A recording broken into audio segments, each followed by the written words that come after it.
right, just want to give all praises. Just checking here. Before I give all praises, I just want to check. One moment.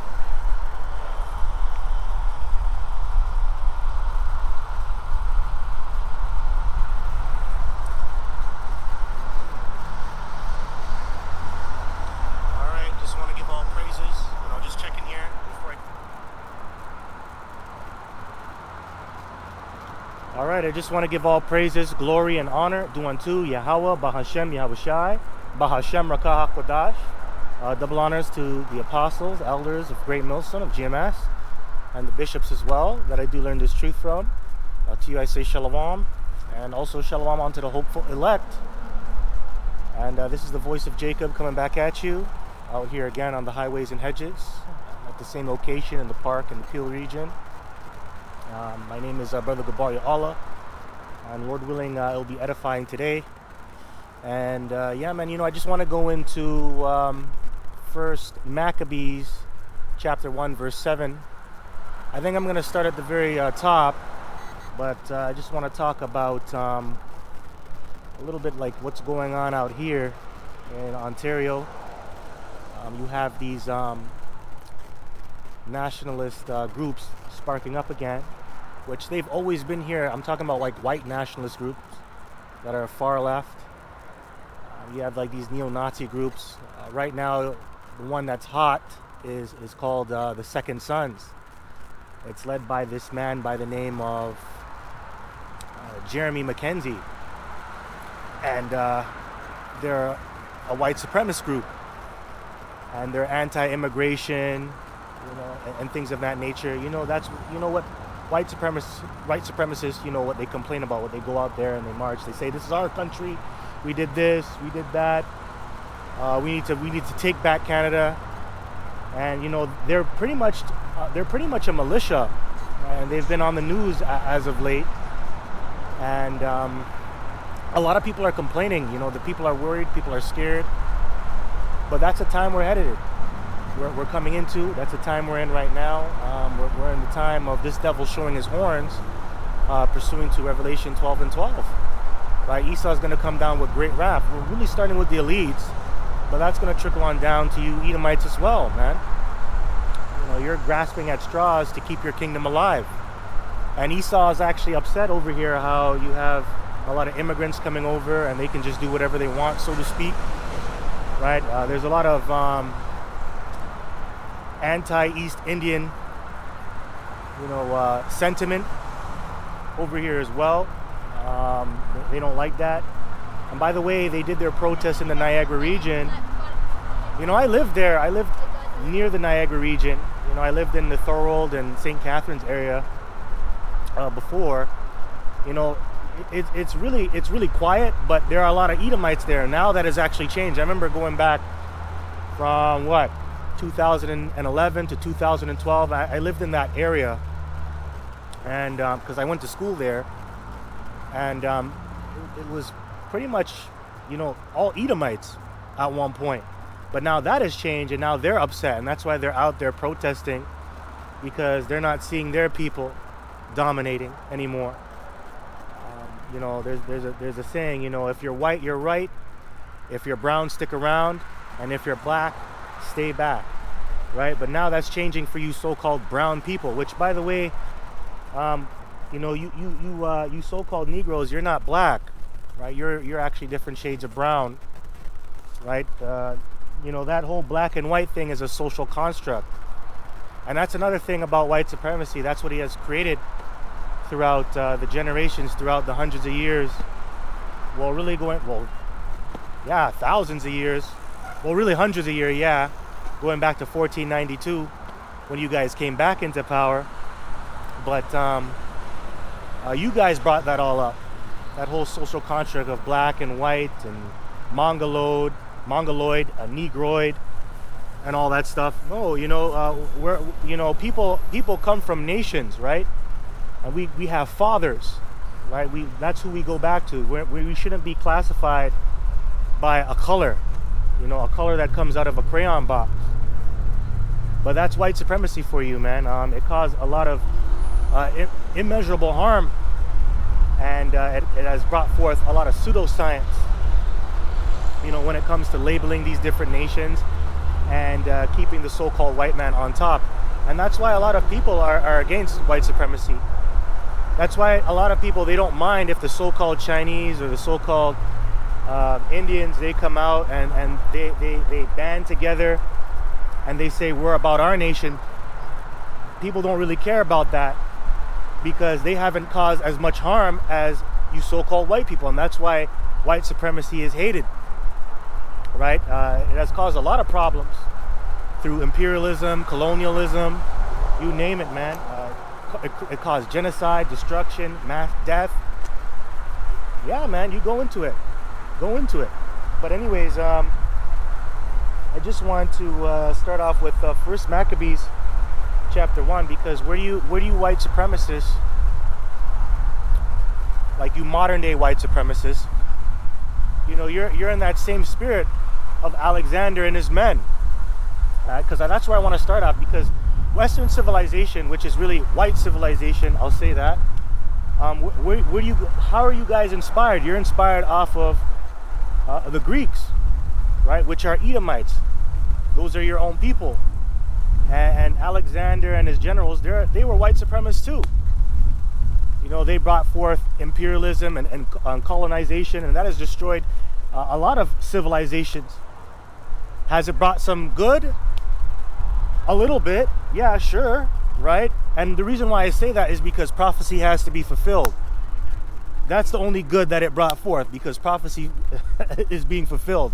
That's how I want to say. That's how I want to say that that's why I want to say that it's kind of good, because prophecy was fulfilled. But that's who you guys are inspired from, really, the Greeks. Now I have it here. This is First Maccabees chapter 1, verse 1. And it happened after that Alexander, son of Philip, the Macedonian, who came out of the land of Chittim, had smitten Darius, king of the Persians and Medes, that he reigned in his stead the first over Greece, right? So yeah, he took over the Medo-Persian Empire.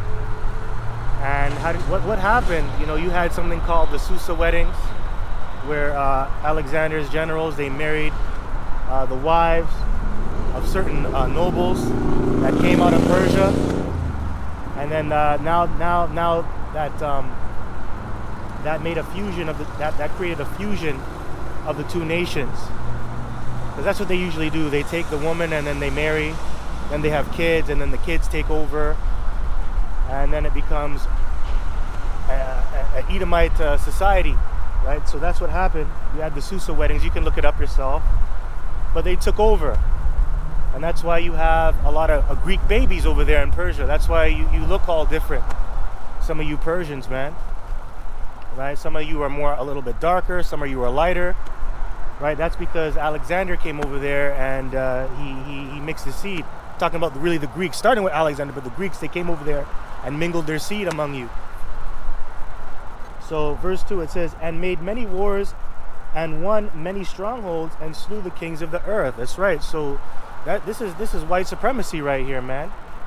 Because it said he made many wars, and that's what white supremacy does. They create war, they bring forth colonization, imperialism. Right? What is colonialism? Let me get the term. Right? I'll get the term.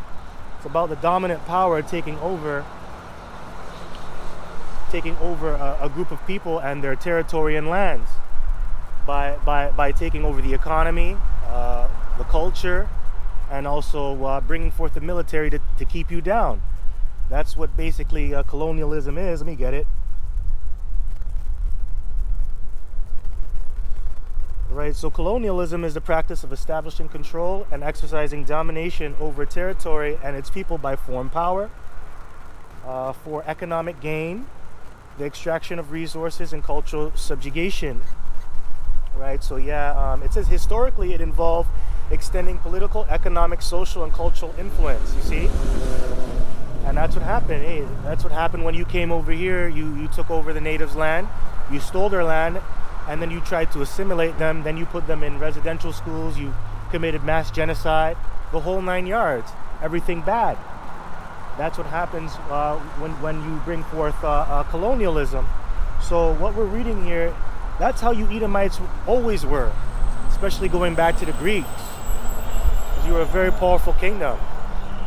Right? So that's what you did, you Edomites. You went out there, you slew the kings of the earth. Right?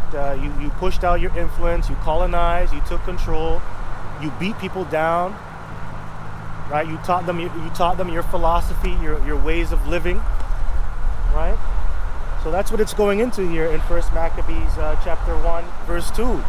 So I'll read it again. And made many wars. That's right, because that's the MO of the so-called white man. You Edomites, man, you like to bring forth war. You know why? Because that's your blessing. Going back to the book of Genesis, your blessing was the sword. And it still is, okay? Your blessing is still the sword. And that's why America and all these different European nations, they're involved in many wars, man. Man, look at America. They're involved in all these wars throughout the years, since the beginning of their existence. Because how did they get this land? They got this land by a war, bloodshed. Also, you Khazars, man, which you're Edomites, Amalek. You're fighting Hamas. You got Russia versus Ukraine, Edomites, man. So you guys are responsible for all the wars, a majority of the wars, that is, right now, and which makes sense. Job 9:24, the earth is given into the hand of the wicked. You're in power right now, right? So yeah, you're responsible for all those things. So I'll read it one more time. And made many wars and won many strongholds and slew the kings of the earth. True. Yeah, man, you took you slew the kings and you took their goods, you took their riches, you colonized their lands, you conquered, man, and you did a good job. Now it says here, verse 3, and went through the ends of the earth and took spoils of many nations, insomuch that the earth was quiet before him. Yeah, that's true. And hey, didn't that also happen when the British Empire came into power too? Yeah, you took over. You made the world quiet. America, you did that too. You made the world quiet, especially during the time of World War II, when you dropped the neutron bomb, the atom bomb, man. Hey, the whole world was shook. They were quiet. Everybody got scared. And that put you on a very high level. That's pretty much when people really started to acknowledge you as the world's hegemon, man. When you started fucking up these nations with bombs, starting with Japan, man. Holy shit. Yo, you fucked up Japan too. You fucked up those Ammonites, man. Those Japanese. Hey, and they're still feeling the effects of that bomb being dropped on them to this very day. Got radiation sickness, poisoning. Yo, the seas are polluted. Yo, that's messed up. That's messed up. That's in the history books. So I'll read this. It says, and went through to the ends of the earth and took spoils of many nations. Yeah, you took spoils of many nations. That includes their women, their resources, right? Yeah, that's exactly what, and that's what America's doing right now. That's what Russia's doing right now. Remember, Russia went to war with Afghanistan as well. You know why they were in there? Because of that opium, them poppies, man, them flowers and shit that produce the drug. I think it's heroin, not opium. It's heroin. Yeah, that's what it is. The poppies that produce heroin, that drug. I think another term for it is called China White. Right? I forget. I'm not too good with the terms. It's been a while. I haven't researched that in a while. Looked that up in a while. But yeah, man. Afghanistan, and even America, they went into Afghanistan. A 20-year war. Dude, a 20-year war. That's long. 20 years. Started with the Bush administration, his regime. They started going in there. And then that was taken over and inherited by Obama. Obama was still in there. He didn't end the war.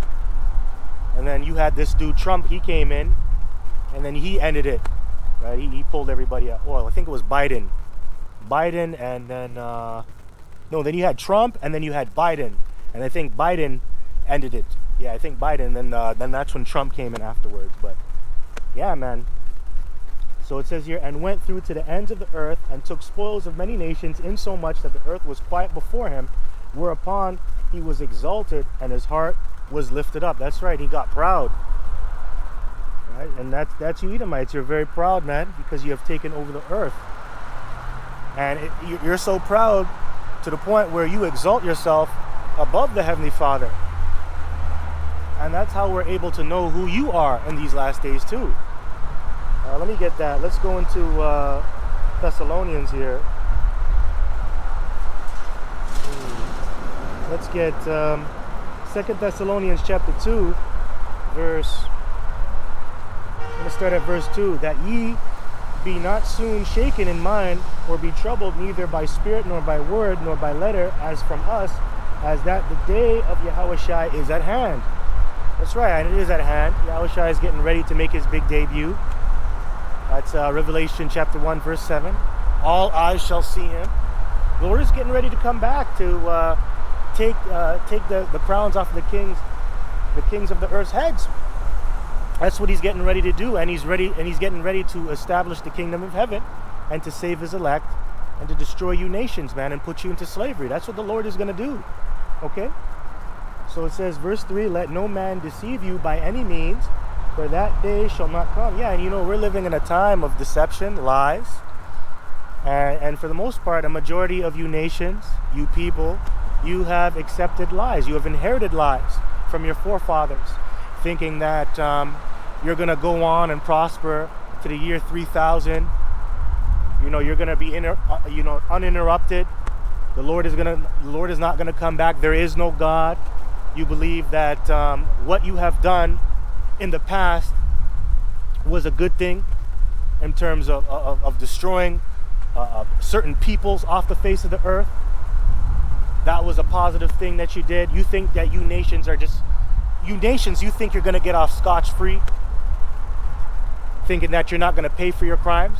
Hey, and that goes back to Psalms, the 2nd chapter. Why do the heathens rage and imagine a vain thing?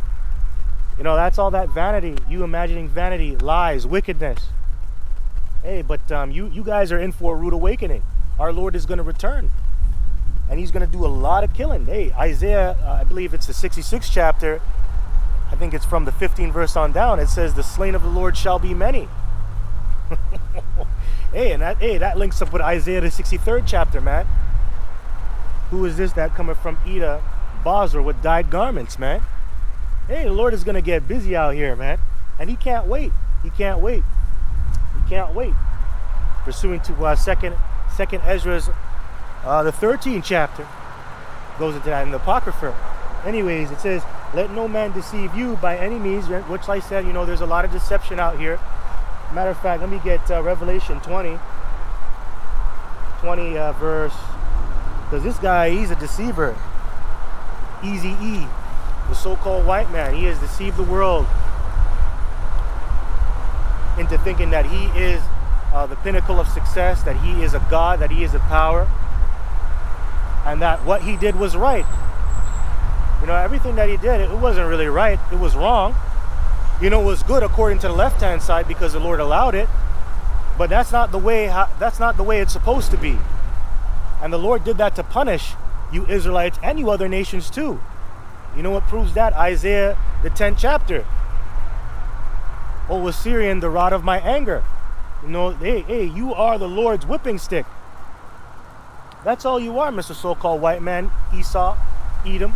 That's why you were given the sword, to lay down sore strokes. Hey, and it talks about spirits that are created for judgment. Hey, the white man's a spirit too. Esau, Edom, he has a spirit of wickedness, right? But he's also set up to appease the Lord's wrath, and that's what he did. That's why you tribes, you went into slavery too. That's why you were colonized. That's why you were beat down, put into slavery. And that's good. That's a beautiful thing. Slavery is a beautiful thing, man. You know why? Because that teaches you to appreciate Yahweh Ba'Shem Yahushai, which a lot of you tribes don't. You don't appreciate the Lord. You hate the Lord. In fact, you despise him. And you despise his feast days, which we're coming into a feast day and a high holy day. You also have atonement coming up next week on the 30th, right? Where you have to fast and you have to atone for your sins, all the wickedness that you have done, right?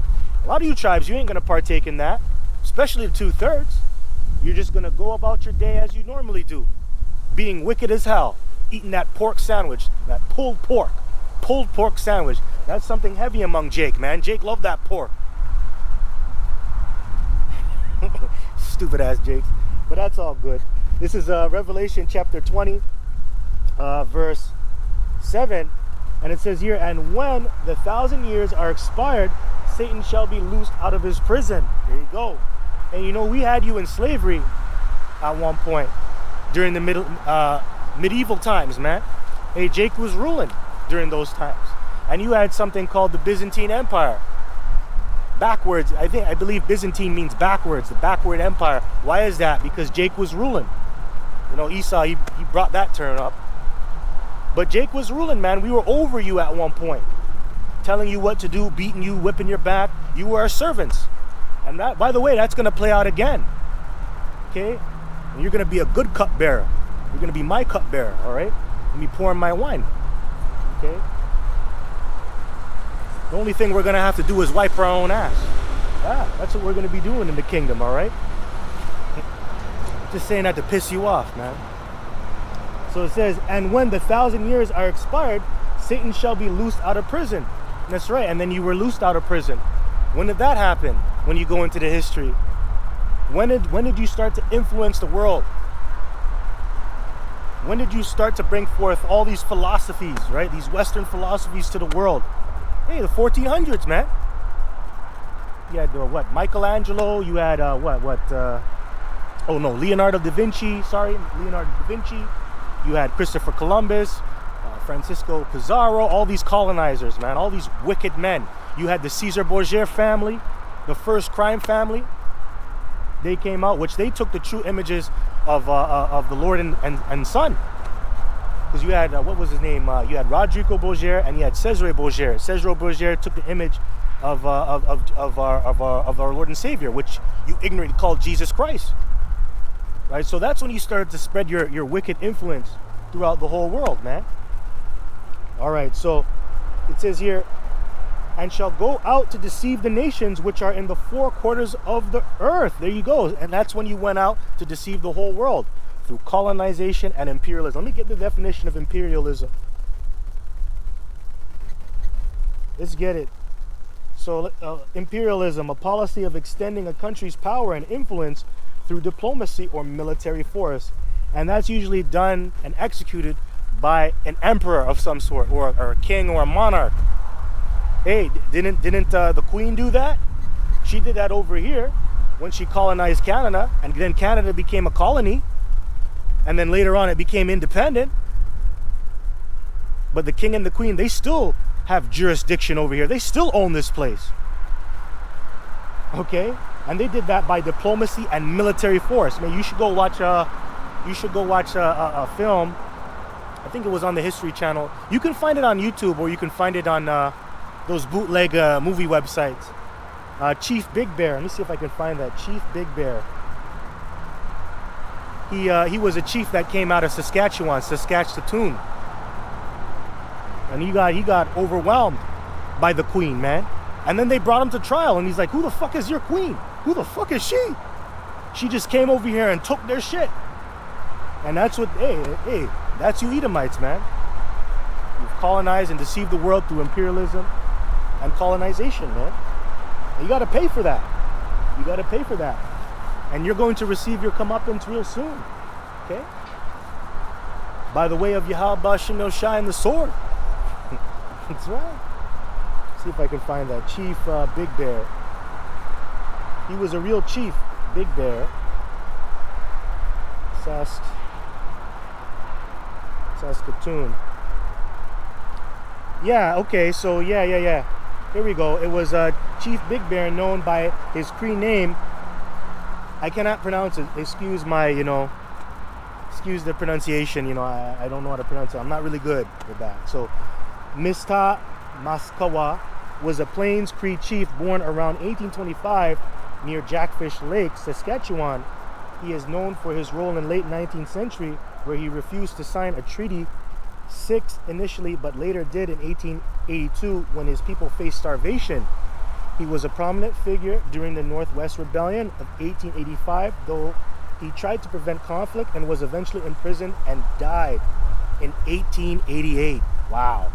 So he died fighting for his people. But hey man, that's the prophecy of Gad. You know, Gad is gonna go down for a period of time, but he's gonna overcome. Let me see if I can find that. That's Genesis. Let me see if I can get that. Genesis.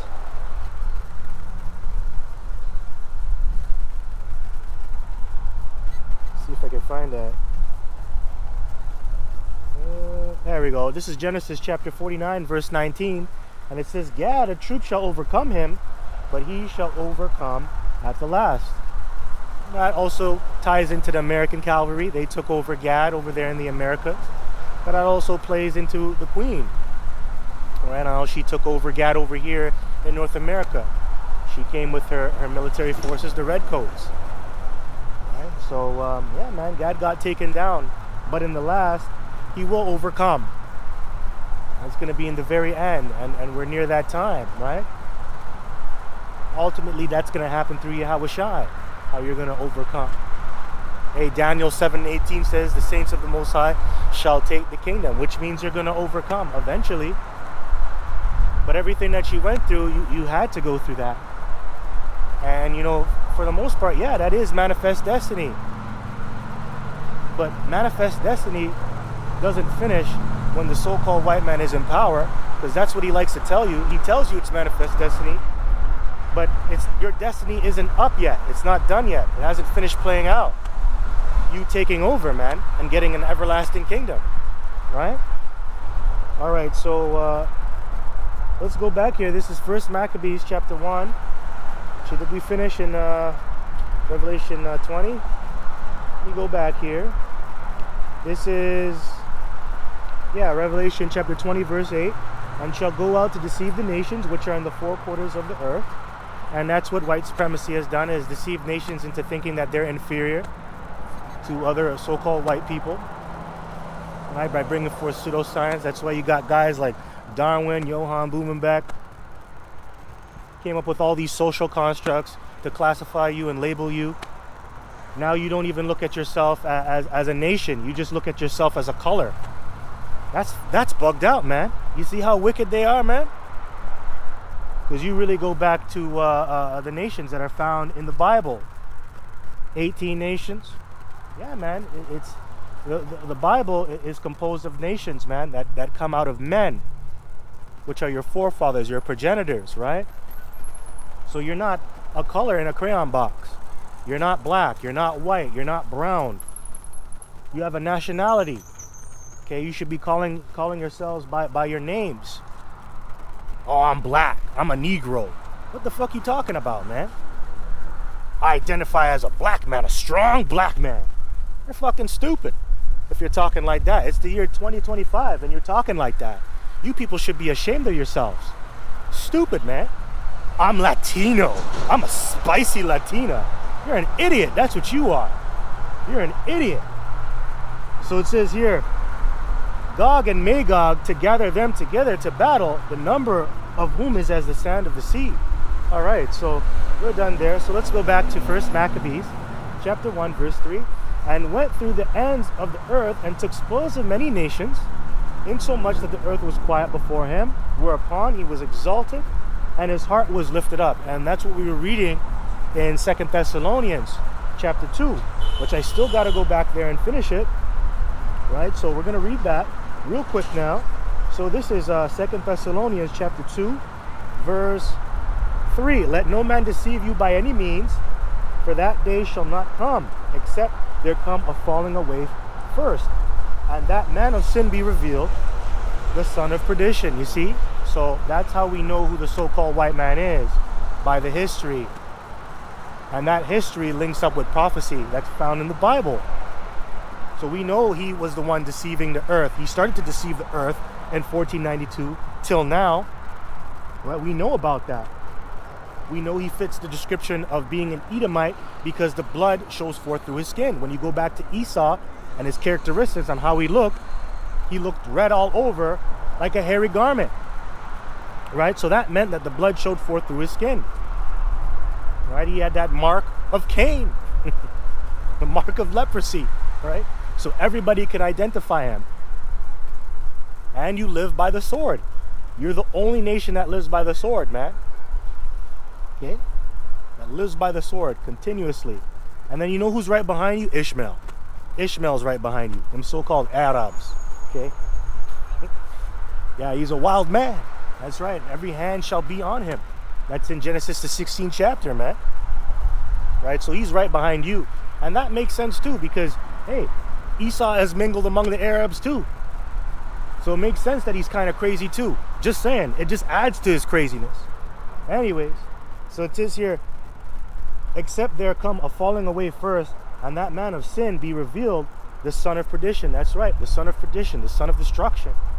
Isn't that your MO? Everywhere you go, you bring death, chaos. Hey, and that's why Malachi chapter 1 verse 4 says you are the border of wickedness. So it's not the land that's wicked, it's the people that are wicked. The people are the ones that bring forth destruction. Hey, guns don't kill people. People with guns kill people. You see, that's a good saying. And who likes to use the gun? Okay? Who likes to use the gun? You Edomites, man. Yeah, you Edomites. And that shows you, man, you turn the most principal things that are supposed to be for a man's use, you know, the righteous things that are made for man's use, you turned it into wickedness, or you use it for wickedness, right? Let me see if I can find that, because the gun is made out of iron and steel, and iron and steel, hey man, that helps a man live on this planet. I have the account. Let me get it. Let me get it here. Go into the Apocrypha now. Okay, this is...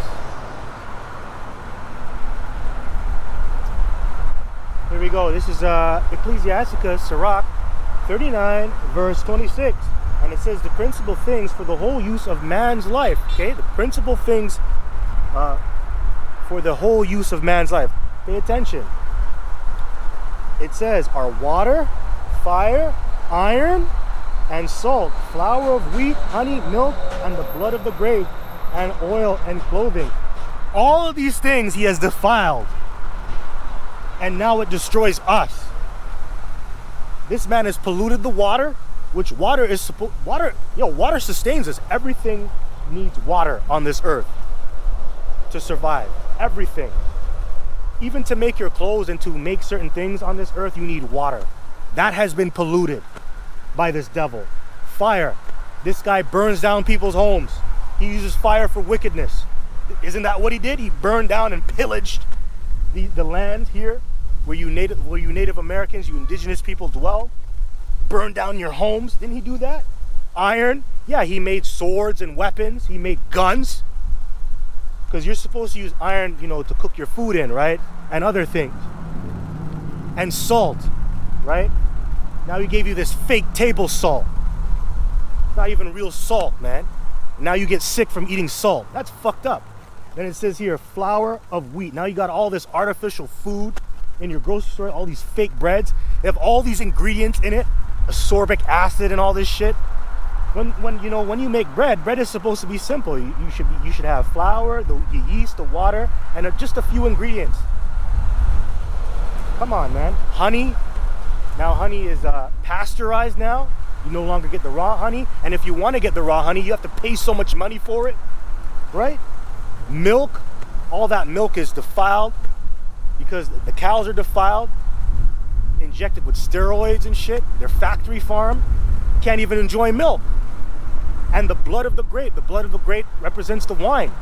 All these wines, they contain all these additives, sulfates and shit. That's not real wine. All that stuff you get in the LCBO.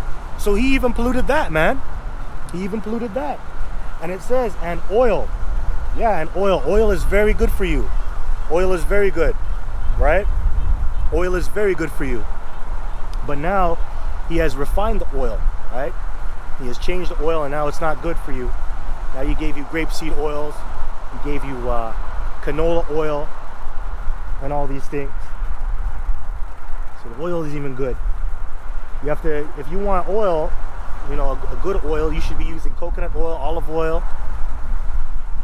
Right? You shouldn't be using vegetable oil. Right? That causes inflammation. Canola oil, sunflower oil, those oils aren't good for you, man. And clothing. That's right. And you need clothing. But even the clothing is off, because a lot of the clothing that you buy is blessed on an altar to Satan. Hey, you put on some Nikes, man, that's a god you're rocking, man. Right? Come on. So everything is defiled by this devil. And these things are the principal things for the man's life. I just read it to you. All right, so verse 27, it says, all these things are for good to the godly, so to the sinners they are turned into evil. There you go, that's the point. So you turned all these things to evil. He uses it for wickedness. Especially iron, man. Iron is used for weapons, man. Making weapons of mass destruction. He even puts the title out there. He named that WMD. Weapon of mass destruction. And the scriptures talked about the iron weapon, the iron bow. Right? That's ICBMs, intercontinental ballistic missiles, man. Hypersonic missiles. And he used that to bring forth mass death. Right? So, hey, this guy is evil. He is evil. Esau, Edom, you are evil. You are the devil. Okay, so back in 2 Thessalonians chapter 2, verse 4, it says, who opposeth and exalteth himself above all that is called the Most High. And that's exactly what Alexander did. And you other Edomite men, wicked Edomite men that have come into power, and now you're feeling yourself. Now that's when you're going to be taken down. Because that's what the scripture says. It says, pride goeth before destruction and a haughty spirit before a fall. Right? So when you start feeling yourself, that's when the Lord takes you down. And that's what's going to happen again. America, starting with Trump, you're going down, buddy. You're going down. You're going down. America isn't going to be great again. MAGA, make America great again. No. America is going to be destroyed and turned into a wasteland, pursuant to Revelation chapter 18, verse 4 on down. Okay? It's going to be destroyed. And good riddance. So it says, who opposeth and exalted himself above all that is called God. That's right. He has a God complex too. He believes he is God. Because he makes machines, he makes technology, he can put people to death. He can come up with things like in vitro fertilization. That's him also bringing forth life. So now he thinks he's a god because of that. When really it was Yahweh Bashem Yoshai behind all of that, man. The Lord gave him the go-ahead. He sanctioned that to happen on the left-hand side. So now he's puffed up. Okay? So it says, or that is worship, so that he as a power sitteth in the temple of the Most High, showing himself that he is a god. Can you believe that? Yes, exactly. That's exactly what he's doing right now. That's why he has all his summit meetings. And when you go into those summit meetings, man, he's always at the head of the table, showing you that he is God. You got to answer to him all the goddamn time. That's why you have something called geoengineering. You got HARP, weather manipulation. Hey, that's very godly, because technology is like a low-level version of spiritual powers when you go into it. So he's able to tap into that, man.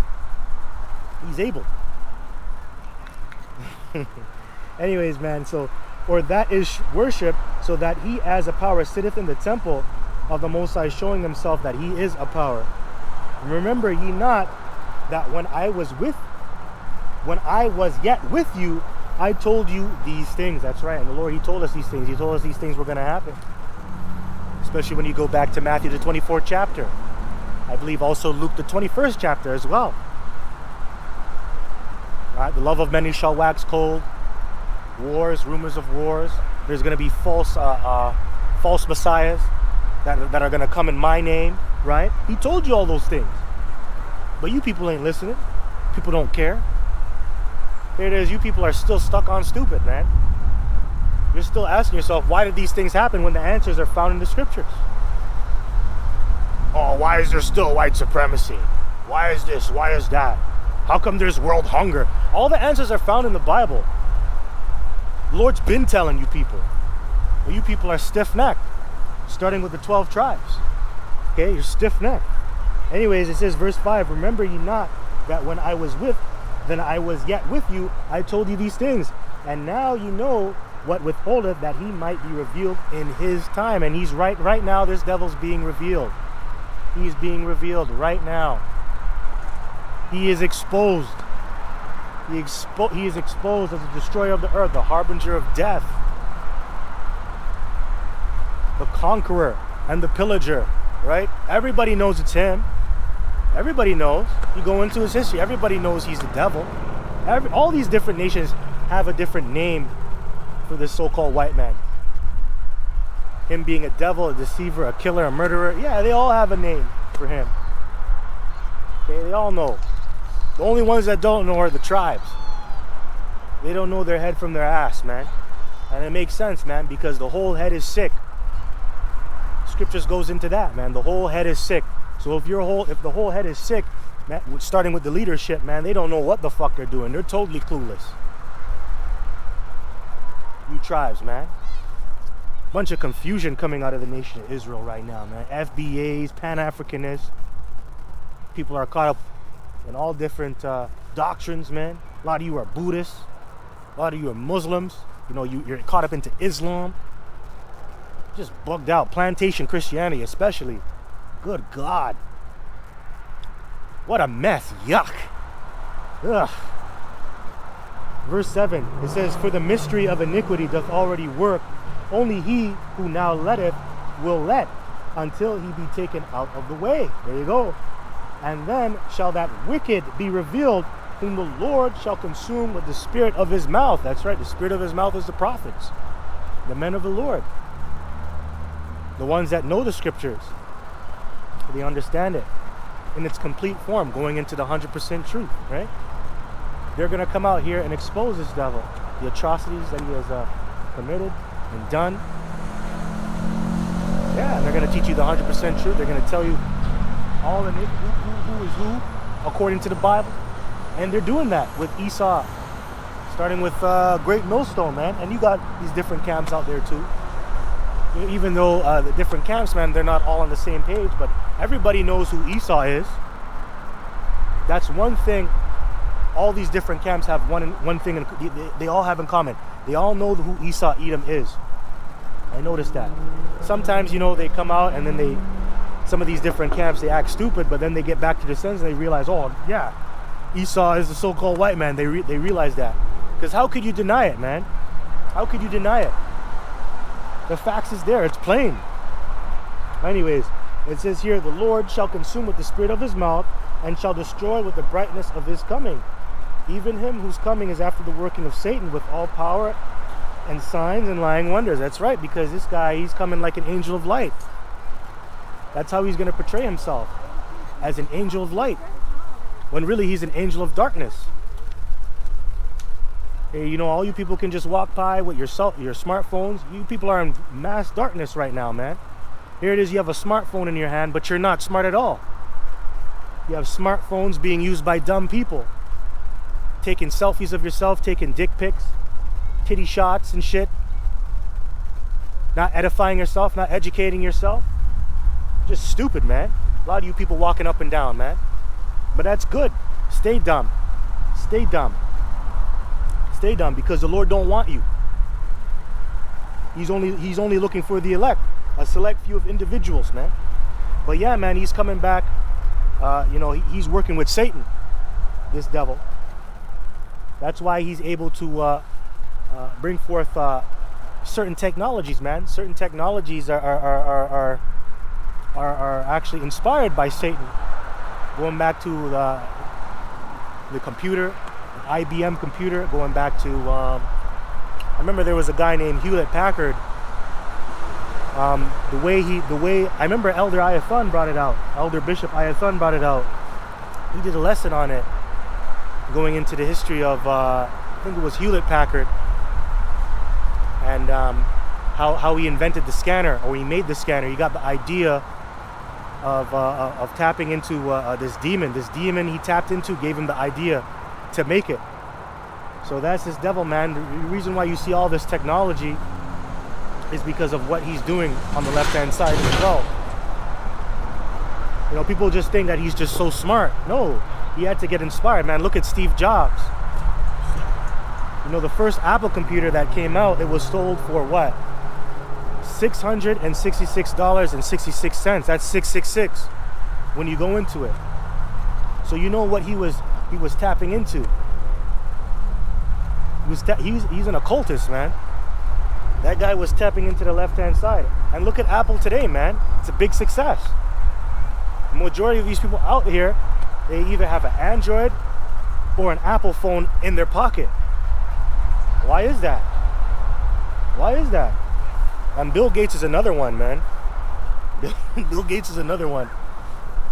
Anyway, so it says here, let me get this. Let me go to another precept now. See here. Okay, so here we go. This is 2 Corinthians chapter 11. I'm going to start at verse 13. It says, "For such are false apostles, deceitful workers, transforming themselves into the apostles of Yahushua." Well, you got a lot of false prophets out here, false apostles as well, telling you that they have the truth and things of that nature, right? Talking about these individuals in the world, you know, especially these people with these big mega churches. I put them in that category, man, for sure. Even these philanthropists, yeah, man, even them. So it says here, verse 13, verse 14, it says, "And no man marvel, for Satan himself is transformed into an angel of light." Yeah. He comes off and he makes it seem like he's a messenger of God himself. And that's the MO of Esau Edom. You know, he tells you that he's going to give you freedom, liberation, give you all this technology to do good. But for some part, you know, technology is good. You know, it helps make your life easier. But there's always a cost, man.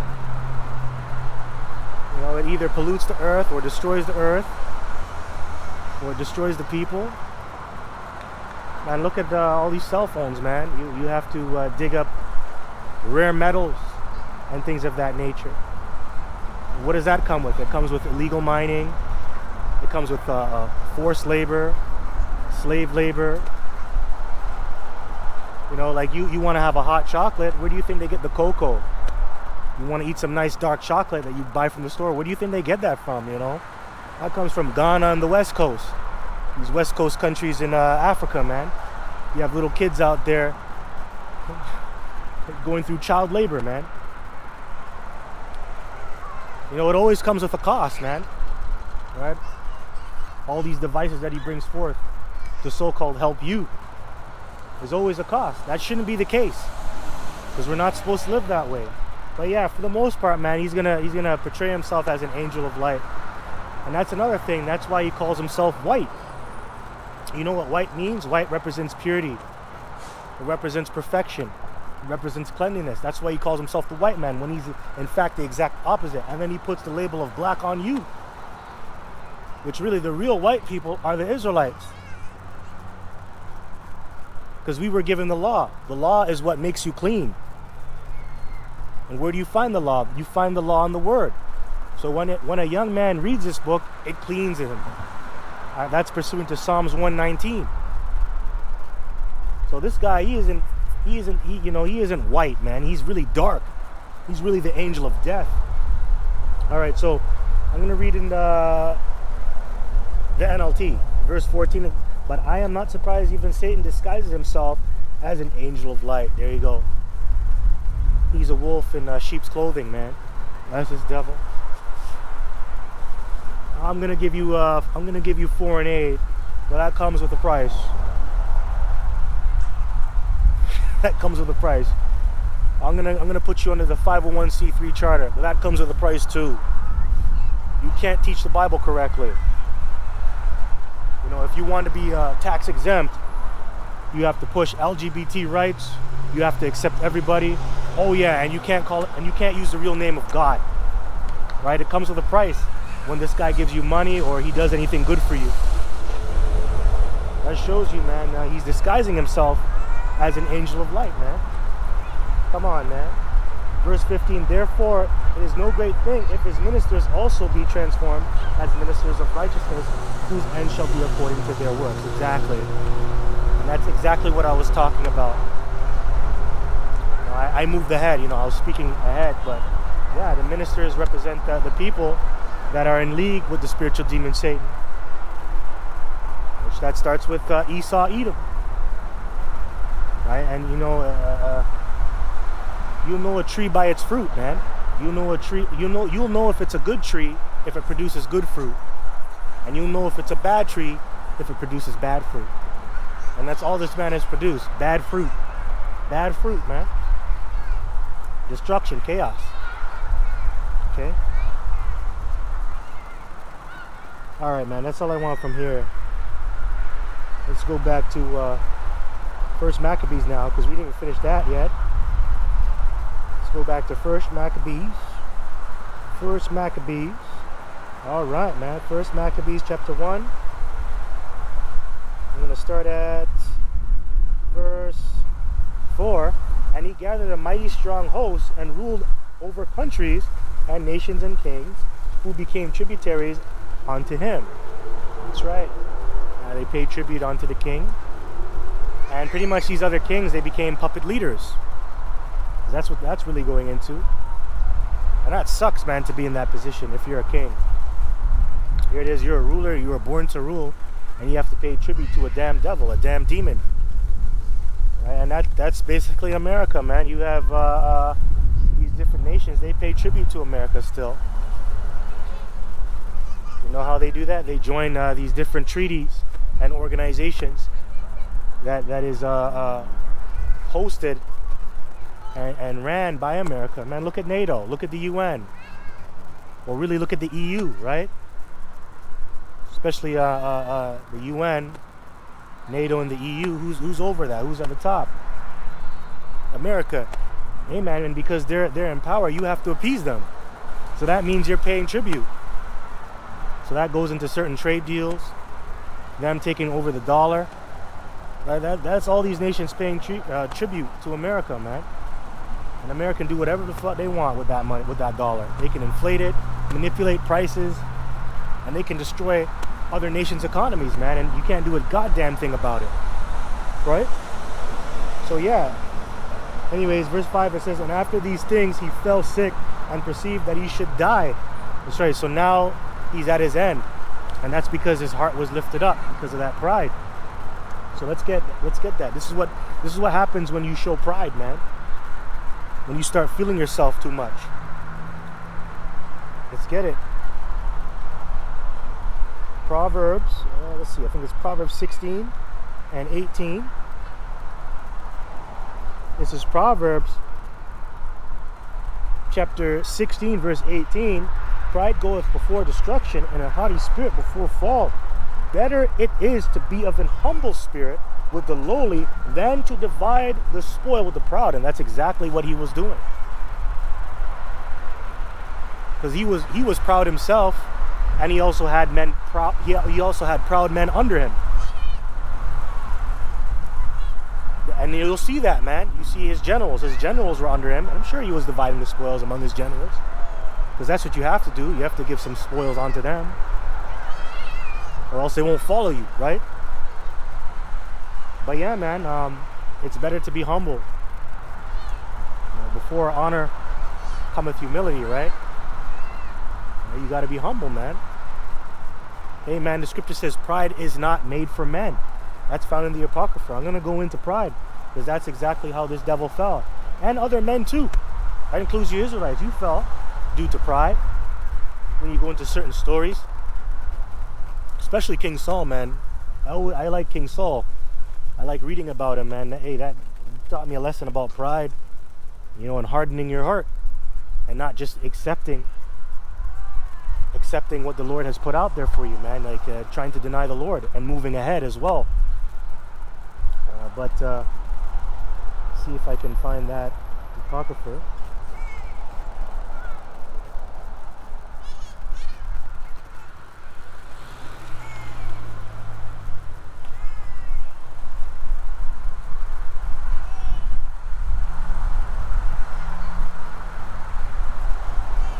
Okay, so this is let me see here. Okay, so this is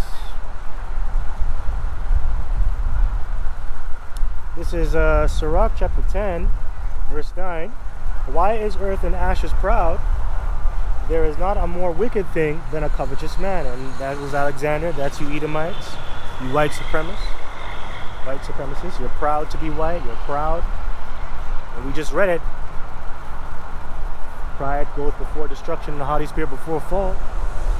So you guys are about to fall flat on your face. You're about to get humbled. There is not a more wicked thing than a covetous man, which a covetous man is a thief and a liar, right? Whatever he sees he wants to take, even though it doesn't belong with him, belong to him. It says, for such and one setteth his own soul to sale, because while he liveth he casteth away his bowels. Now I'm going to jump down to verse 11. It says, actually no, I'll just continue. Salaki, I'm going to go to verse 10 now. It says, the physician cutteth off a long disease, and he that is today a king tomorrow shall die. There we go. And that's what we're reading about. He was a king today, and then tomorrow he's going to die. Right, so that's going into his rise and fall. And the Lord, he raises up kingdoms and rulers, and then he puts them down to fall, right? And that's just what happened to Alexander. It just played its course. And that goes back to Daniel chapter 4 and 16. Now, let me get that, and I'm going to come back. This is Daniel chapter 4, verse... Actually, we're going to start at verse 17. This is Daniel chapter 4, verse 17. This matter is by the decree of the watchers, and the demand by the word of the holy ones, that to the intent the living may know that the Most High ruleth in the kingdom of man, and giveth it to whomsoever he will, and setteth up over it the basis of man. You see that? So hey, the Lord, he's the one ruling in the kingdom of men, and he'll give the kingdom to whoever he sees fit. And he will also take them down.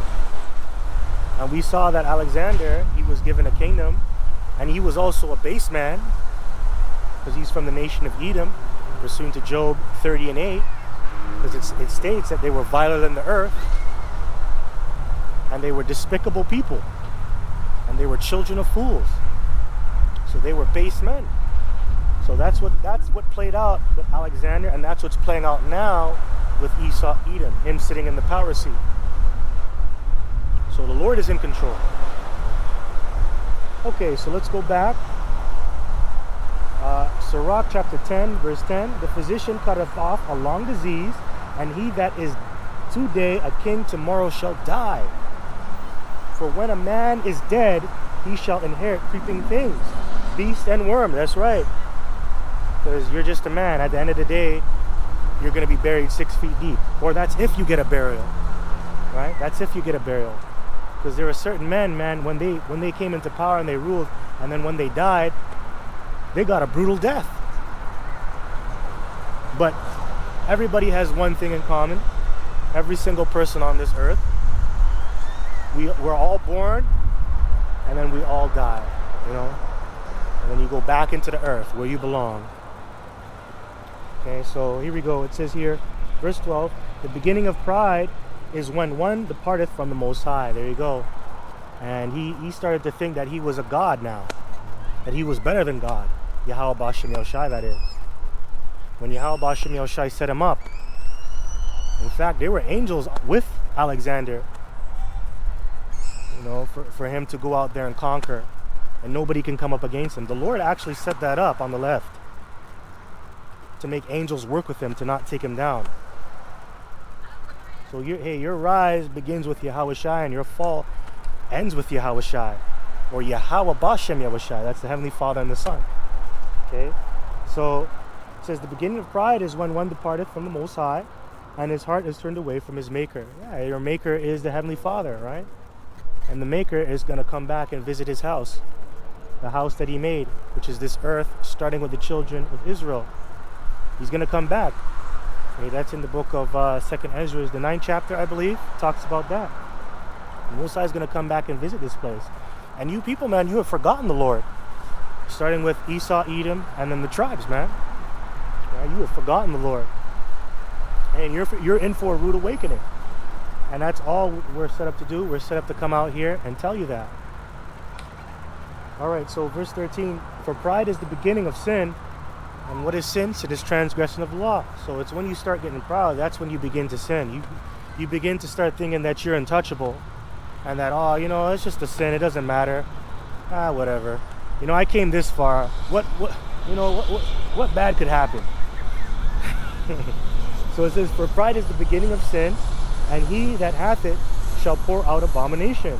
And therefore the Lord brought upon them strange calamities and overthrew them utterly. Yeah, that's true. Hey, and this was a bitter sickness that this guy had. It just came like this, and then boom, I believe it ate his insides out. I don't know what type of disease he had, but it was with his bowels, I believe. Alexander. It was to the point where he couldn't even lead his army. He had to ride in the back because he was so sick, I believe. I think that was either him or Antiochus. Antiochus had another one too. He got very sick to the point where he couldn't even sit on the throne, man. He was so sick. I think it was his bowels as well.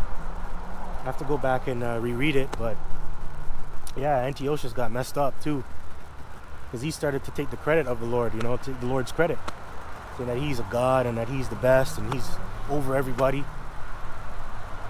Anyways, verse 14, the Lord hath cast down the thrones of proud princes and set up the meek in their stead. True. And that's why the scripture says the meek shall inherit the earth, which the meek starts with you Israelites, the 1/3. Hey, the Lord, he didn't call he didn't call a lot of noblemen into this thing. He called the lowly into this thing to serve him. That's who the Lord wants. And isn't Yahushai, isn't he of that stock of the meek? He's the meekest of the meek. When you go back to the prophecy that Jeremiah spoke back in Zechariah 9:9, actually might as well let me get that, because he's about to take over this earth, and he's the meek. Meek doesn't mean that he's the meek. The word meek doesn't mean that he's weak. It means that he's humble. Okay. And usually lowly people, they're humble. All right, anyways, let me get this. Zechariah 9:9. It says, rejoice greatly, O daughter of Zion. Shout, O daughter of Jerusalem. Behold, thy king cometh unto thee. He is just and having salvation, lowly, and riding upon an ass, and upon a colt, the foal of an ass. Okay, so I'm going to read in the NLT, New Living Translation. So this is Zechariah 9:9. Rejoice, O people of Zion, shout in triumph, O people of Jerusalem. Look, your king is coming to you. He is righteous and victorious, yet he is humble, riding on a donkey, He's cold, you see? That's talking about our Lord and Savior Yahushai, which you ignorantly call Jesus Christ. And that's exactly how he came in on the scene. He came in riding into Jerusalem on a donkey, and he was very humble. So a donkey represents a beast of burden, which, that represented our Lord. He was going to be that vessel of burden to take on all the sins of the nation of Israel, which that represents the whole world. God so loved the whole world. That world represents the nation of Israel, because that word world in the Greek, it goes back to cosmos. It's talking about a selective and distinct society, a group of people. which starts with you Israelites when you go into the word cosmos. Okay, so anyways, man, yeah, our Lord is the meek of the meek, right along with Moses as well. Moses was meek too. I believe that's found in the book of Hebrews. I think it's the 9th chapter. It talks about that. How he didn't want to be a son of Pharaoh. He didn't want to live in the Pharaoh's house. That meant he was going to be a prince.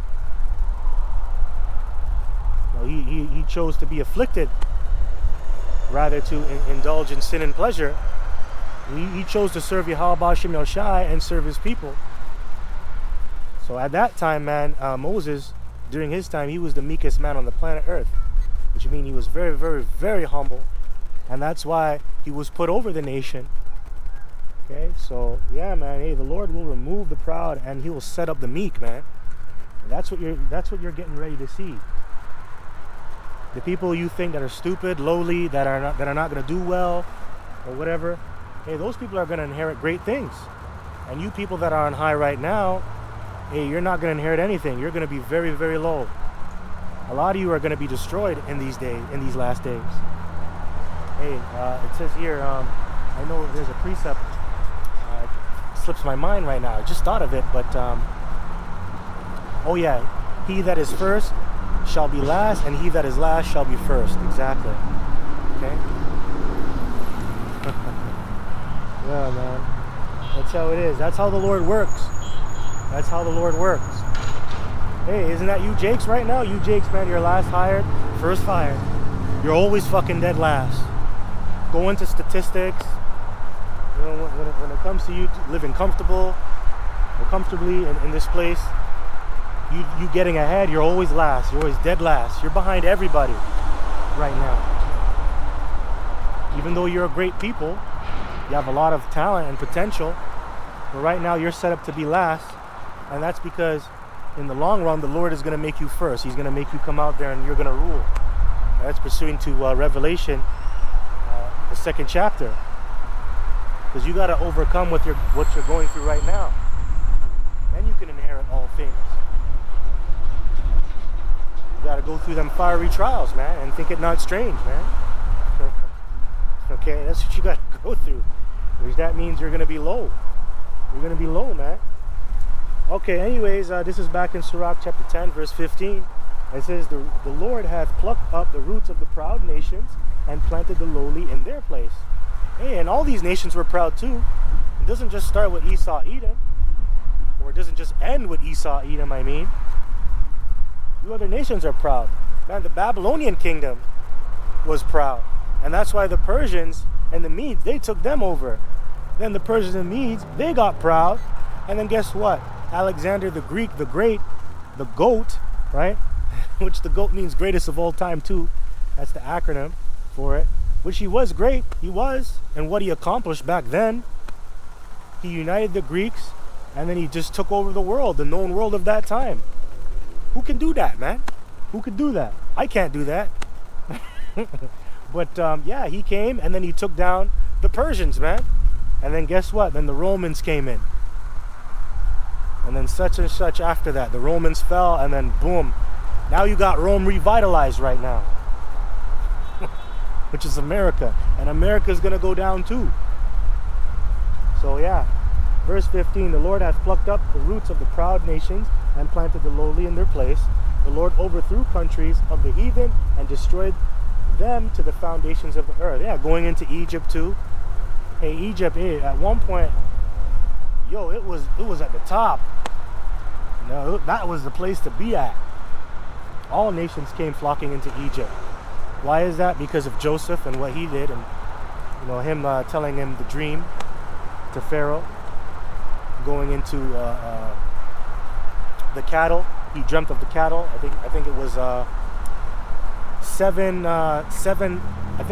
heifers or 7 cows that were thin, and then the next dream he got, 7 were fat, which represent famine. You know, that kingdom is going to go through famine, and then it's also going to go through it was going to go through a time of plenteous, and then it was going to go through a time of famine, right? So he broke down that dream, and then because of that, Egypt, they stored up grain, And then all these other nations, they came in because they were going through famine.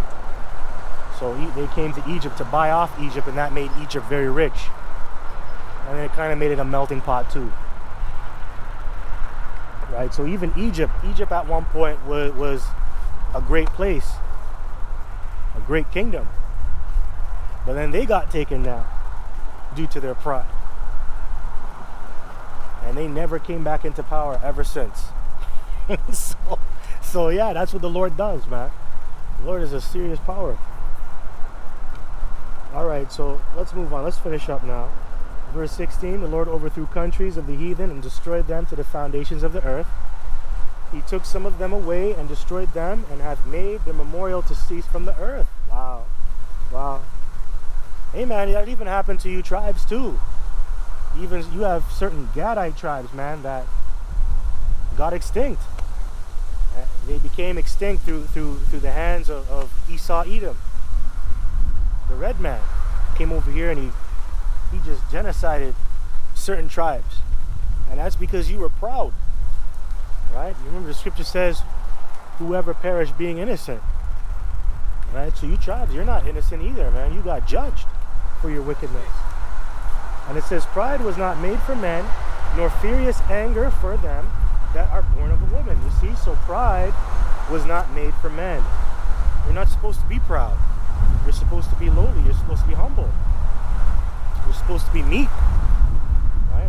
And that goes back to Ecclesiastes chapter 12, verse 12 on down. The whole duty of man is to serve Yahweh Shem Shai and keep his commandments, man.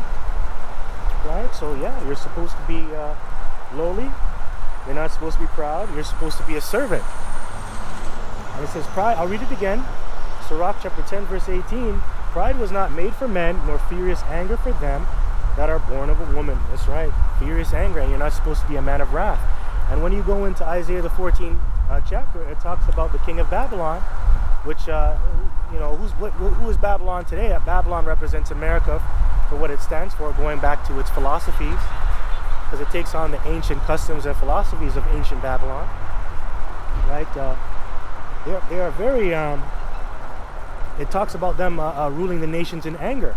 And you see it with all these economic deals, these tariffs, these embargoes and sanctions they put on the other nations. You know, that's them ruling the nations in anger. And he has not let up yet. And that's exactly what Donald Trump is doing right now. He's ruling the nations in anger. It's like, oh, we got to remove ourselves from all these unnecessary alliances and things of that nature. We got to get out of NATO. We got to do this. We got to worry about ourselves. And you know, that has sparked a lot of backlash amongst the international community, especially those nations that are a part of those organizations. They're upset about that because now they're saying that Donald Trump and his regime, they don't take them seriously. But that's just him being angry, man. Being angry. Verse 19. You see yourself on here, sir? Do you have any brochure? No, I don't have a brochure, but we're online. We're online. We do this online. It's on YouTube. Yeah, this is about the 12 tribes of Israel. This is who the Lord is coming back for, his chosen people. And they're going to rule the planet Earth when the Lord comes back. Right now, these are the people that are in the low positions on Earth. And where is your website? Our website, it's online, but it's called Voice of Jacob. You're not mentioning here any website? No. This is this is for public affairs. This is for the public. This is not about popularity. This is about the public affairs. We're out here to tell the people who they are. It's not about promoting myself, right? That's what it is. So if you go back to any of these people on the sign, then you are a chosen person. Or if you're a confusion of face, right? If you come out of these tribes, right here, because these people are all over the world. They're just not in this. They're not just these people. They're all over the world. Yeah. They're scattered because that goes back to the curses of Deuteronomy, the 28th chapter. We're going to be scattered among the nations, looking like them, speaking like them, and being treated badly, right? So it's not a black and white thing. It's a spiritual thing. I'm just letting you know that because you may think it's just about being black or Hispanic or Native American. No, it's everybody. Everybody's included if you go back to your father, okay? Israel, okay? Right? Let me. Before forefather Israel. I'm sorry? Who's Israel? Israel? Well, okay, you have to go back into the word. What does Israel mean when you go back to the Hebrew? Yeah. The Hebrew word for Israel means Yasher Allah. Okay, so when you break down that word Yasher Allah, hold on. Because you asked the question, I'm answering it. So Yasher Allah just simply means Yah means he, Shar means prince, and Allah means power. So you are a prince of God. That's what Israel means. So there are certain people on this earth, they're called the princes of God. Why is that? Because they were given the law, statutes, and commandments, and they were chosen by God to be his people, right? So if I have a king and I have a son, he's obviously a prince, right? If I'm dealing with him. So that's where you get the name Israel. That's what it means. Yeah. It's your thoughts. That's not my thought. It's your thoughts. No. I am not believe your thoughts. No. That's not my thought. That comes out of the Bible. That comes out of the Bible. I know. I also read the Bible. You sure? Yeah. Because you wouldn't have asked that question if you knew the I answer. also read the Bibles. Okay, so... And I also read the Quran. Okay. Yeah. So I know about it. So I am not... So you know in Second Surahs, Yeah, right? yeah. No, hold on. You know in Second Surahs, right? It says that the Israelites are chosen. Yeah. So then you know that. Yeah. So then you know that the Quran really backs up the Bible Yeah, in terms of who the real people are, right? So you said you read it. Yeah. So then you should know who the chosen people are if you know that, Yeah. right? Okay, so then what's the problem? Yeah. My problem is I believe on the God. God, they also on the Abraham. They are also the genes of the Abraham. You mean, yeah, they come back. Yeah, They come yeah, from back yeah, Abraham. Yeah. You're right, Yeah. but there's a chosen, Yeah. right? There's a chosen people. Who chosen? I just told you, Israel is chosen. Let me get it. I'll read it for you. Hold on, I'll read it for you. I'll read it for you, because I'll get it. This is Jeremiah, Genesis. Let me go in here. Isaac. I also read Isaac. Okay.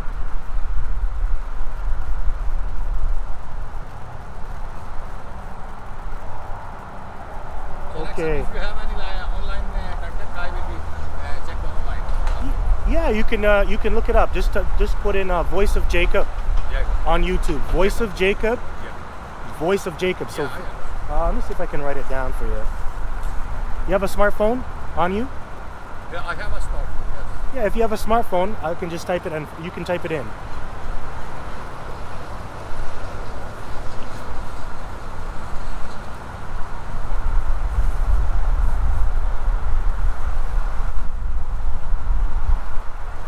I can type it in for you.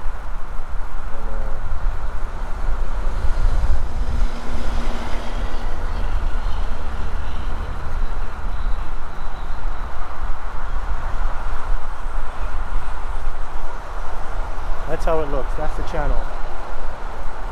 Voice of Jacob. You could just take a picture. You don't have to write it. If you want to take a picture, you can take a picture. Just so it's faster for you. Social media, no. All right, that's where we teach. That's where I teach. But let me leave you with this scripture because you made a good point, right, about Abraham, right? So it's telling you Abraham's gonna have children because his first name was Abram. How many children of Abraham? I was gonna read it to you. You know, how many children? He had the multitude. It said the father of a multitude. Abraham's how many children of Abraham? He had the sons of Keturah, which were the Midianites, and then he had Isaac, and then he had Ishmael, and he had many other sons, right? Because remember, his name in the beginning was Isaac. hold on, man. His name was Abram, which means father exalted, and then later on he got the name changed to Abraham, which means father of multitude, which means he's gonna have many children, right? So that's what I'm trying to read to you, but you're not listening. So this is Genesis chapter 17, verse 19. And the Most High said, Sarah thy wife shall bear thee a son indeed, and thou shalt call his name Isaac. And I will establish my covenant with him for an everlasting covenant with his seed. So who came after Isaac? Do you remember? Yeah. Who came after Isaac? Who was Isaac's son? Isaac's son was Jacob. Okay, so Jacob later on got the name change to Israel, right? And then he had sons, 12 sons. And then through his 12 sons, he had children upon children, generations upon generation. So that covenant is still with them. Okay, all right. If you gotta go, if you gotta go, sir, you gotta go. I want to study because I was studying. Okay, all right, no problem. Well, have yourself a great day. All right, have yourself a great day. Right. So the chosen goes back to Isaac. Right. Like he asked a specific question about how many sons he had. Yo, Abraham had a lot of children, man. Now, if you wanna get specific, you can go into Isaac. You can go into Ishmael, and I think the other sons that he had there too, Midian, those other kids, those other sons, and they were strong sons, because they had their own blessing too. But what I was just trying to tell him, that the covenant really stays with Israel, okay, Israel. So I'm gonna just go into it. Might as well, since I'm here. So this is Genesis chapter 17, verse 19. And God said, Sarah, thy wife shall bear thee a son indeed, and thou shalt call his name Isaac. And I will establish my covenant with him for an everlasting covenant, and with his seed after him. And as for Ishmael, I have heard thee, behold, I have blessed him. You see, so Ishmael represents you Arabs, okay? You Arabs, okay? And you sons of Midian as well, okay? But Ishmael represents you Arabs today, you guys that dwell over there in the so-called Middle East, right? You guys that are crazy and shit, like to blow yourself up. You guys. And you guys are very powerful. And you guys are very rich. You have a lot of substance and resources, right? So it says here, bless, behold, I have blessed him. That's right, and you're blessed, and that's what I mentioned. You have all these resources. You have kings, you have rulers. You have a lot of influence in the world. Blessed him and will make him fruitful and will multiply him exceedingly. 12 princes shall he beget, and I will make him a great nation. There you go. But my covenant will I establish with Isaac, which Sarah shall bear unto thee at this set time in the next year. So the covenant is going into the law, statutes, and commandments. The Lord actually physically dealing with a nation. Okay, and that falls upon Isaac and his seed. So that simply just means that Isaac on down, which goes into Jacob, and then his 12 sons, they're the chosen.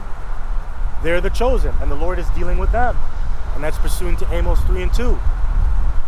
Okay, out of all the families of the earth, he is dealing with Israel. That's what it says, Amos 3 and 2. You can go read it. Also, you can go to Deuteronomy 32 and 8. How the Lord, he separated the nations. Okay, he separated the sons of Adam. Okay, you can go into that, man. All right, so verse 22. And he, verse 22. And he left off talking with him, and the Most High went up from Abraham, and Abraham took Ishmael his son, and all that were born in his house, and were all bought with his money, every male among the men of Abraham's house, and circumcised the flesh of their foreskin in the self same day, as the Most High had said unto him. All right. So there you go. That's who's the chosen. Let me get Amos 3 and 2, man. This is Amos chapter 3, verse 2. Let's start at verse 1. It says, hear this word that Yahweh has spoken against you, O children of Yasha'Allah, against the whole family which I brought up from the land of Egypt, saying. So who was brought up from the land of Egypt? Israel was. Going into that mass exodus, man. Hey, man, these nations, them Hamites, Mizraim, hey, man, they had to pay Israel to leave. That's why they gave them gold and silver and all these precious ointments and fabrics, man. You had to pay Israel to leave because we were actually destroying your nation because of how your Pharaoh hardened his heart and he kept us there as slaves and servants, man. And they woke up to the fact after receiving those plagues and they saw how we got judged, they just paid us to leave, man. Hey, just take this. You're blessed, man. Get the fuck out of here. That's what happened too. Just going into the story. But yes, that's you. You came out of Egypt and then you roamed the desert, man. The wilderness of Zin for 40 years because of your wickedness. So that's you. Okay, so verse 2. You only have I known of all the families of the earth, therefore I will punish you for all your iniquities. There you go. So if you're being punished for all your iniquities, that means you're under the law. Okay, and that means you were given the law. Okay, iniquity is you being in condition without having the law. That's exactly how you were acting. You were functioning, man. You were going off, being wicked, transgressing the laws, committing adultery, doing all types of wickedness before the sight of the Lord. So now you're being punished for it. Verse 3, can two walk together except they be agreed? Will a lion roar in the forest when he hath no prey? Will a young lion cry out of his den if he have taken nothing? Can a bird fall in a snare upon the earth where no gin is for him? Shall one take up the snare for the earth and have taken nothing at all? You see? So, yeah, man, you are the chosen. Let's get Deuteronomy 32. Let's get Deuteronomy 32 and 8. I'm going to start at verse 7. Remember the days of old, consider the years of many generations. Ask thy father, and he will show thee thy elders. So you're supposed to ask your father, right? And he's supposed to teach you the truth. And then he's supposed to tell you who the elders are, and then he's supposed to send you to his elders.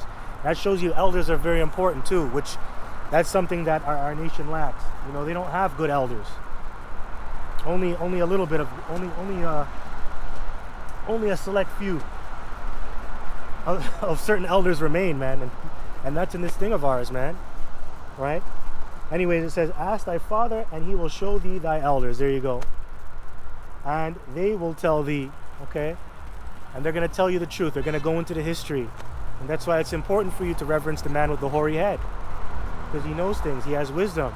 Okay, those gray hairs show wisdom. It shows experience. That's what a lot of you YNs lack. You YNs lack. You have no experience. And that's short form for you young niggas. Young niggas. You young niggas out here celebrating recklessness and death. That's what you thrive in, right? That's because you don't have any foundation. You don't have elders, man. And you don't got the truth. That's why you die like men. You know? Here it is, man. This guy's a paraplegic. He can't even fucking walk, but he wants to hold his nose up. You know, hey, that's the audacity of you people, man. You people are proud, man. You're in a fucking wheelchair, motherfucker. You can't even walk. You can't even fucking walk, and you're proud, man. That's a goddamn shame. You see? And that's why you people got to be humble on this planet. That's why we were going into pride when we, you know, right before that gentleman came up, right? That older gentleman. You know, but he just wanted to show that he knew something, though. But still, that's what we were going into, pride. And it was with you Edomites, man. And that's the spirit, man. Edomite came up in a wheelchair, paralyzed, can't walk, but he's still proud. Okay? That's the wages of whiteness for you. That's the wages of white compensation playing out for you. Psychological wages of whiteness, man. You know, as long as I'm white, I'm still better than a brown man. I'm still better than a nigga. You know? That attitude, man. That attitude. Hey, man, you guys are in for a rude awakening, man. I'm telling you. You devils, man. You're going into slavery. All right, buddy. So, verse 8 now. Deuteronomy 32 and 8. It says, when the Most High divided to the nations their inheritance, when he separated the sons of Adam, he set the bounds of the people according to the number of the children of Israel. You see that? You see that? So he separated the sons of Adam, which is going into these different nations. He gave them the different lands and the territories, and he gave them their different blessings, and he kept them separate, right? He gave them different names, right? And then it says here, verse 9, for Yahweh's portion is his people. Jacob is the lot of his inheritance. So that means that Jacob holds the covenant. Him and his children on down, they are under the covenant. And they're dealing with the Lord, Yahweh Ba'Shem Yahushai. So that's who God is dealing with. He's not dealing with anybody else except Jacob, Yasha, right? All right, verse 10, he found him in a desert land and in the waste, howling wilderness. He led him about, he instructed him, he kept him as the apple of his eye. You see that? He dealt with you.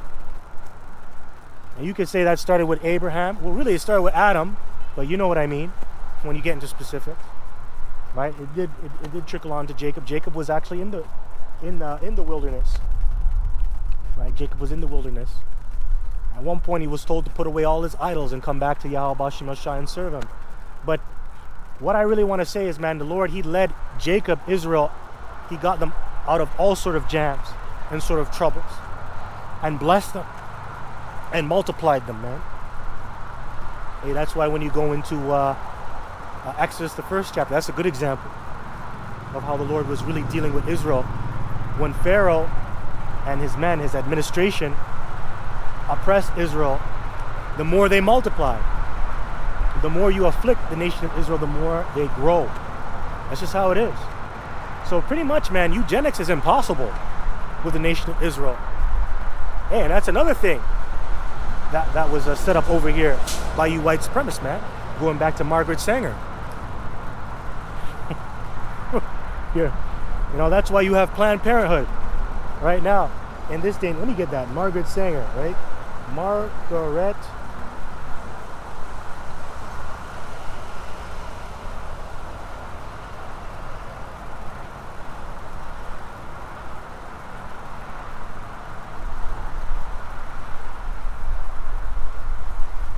Let's just pull it up here. Just get the AI overview.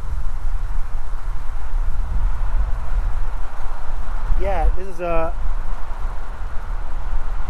Margaret Sanger, the birth control activist and founder of what is now Planned Parenthood, which that's a so-called white woman, was a prominent supporter of eugenics during the early 20th century. She viewed birth control as a method to improve the human race by encouraging the fit to have children while discouraging reproduction by the unfit. Hey, and who's the unfit? You tribes, man. You so-called blacks, Latinos, and Native Americans, man. That's right. That's what they do, man. So she was doing that. All right, it says to have children while discouraging reproduction by the unfit, a group that included people with disabilities, the poor, and ethnic minorities. There you go. Which is Jake, man. That was hey, man. That was pushed upon you so-called Negroes, man, and you indigenous peoples, castrating you, right? Destroying, removing your uterus and shit like that, man. Doing all that stuff. Yeah, man.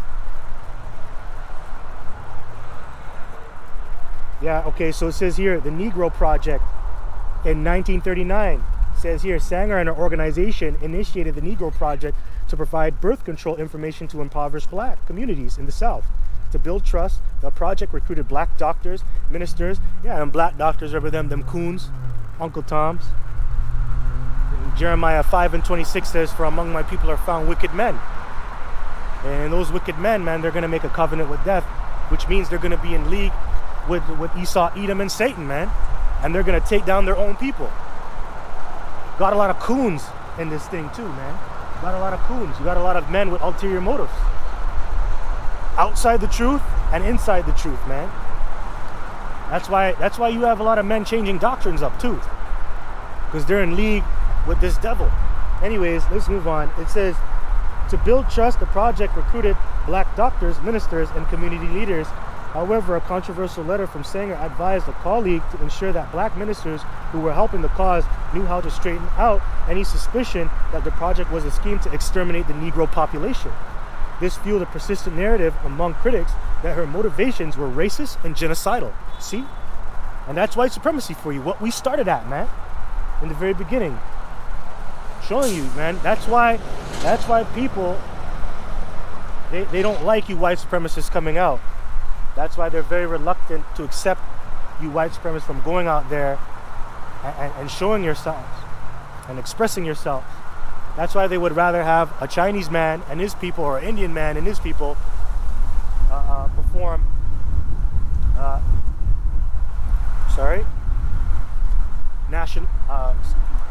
nationalism. Salaki, I'm just making sure this isn't fall. They don't mind if they show Elamite supremacy or Moabite supremacy, because you have caused so much harm and damage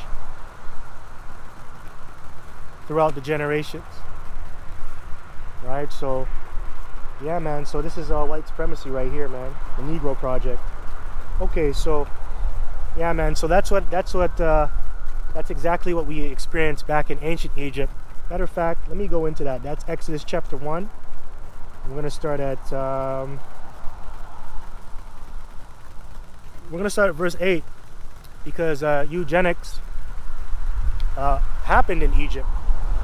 So it says here, now there arose up a new king over Egypt, which knew not Joseph.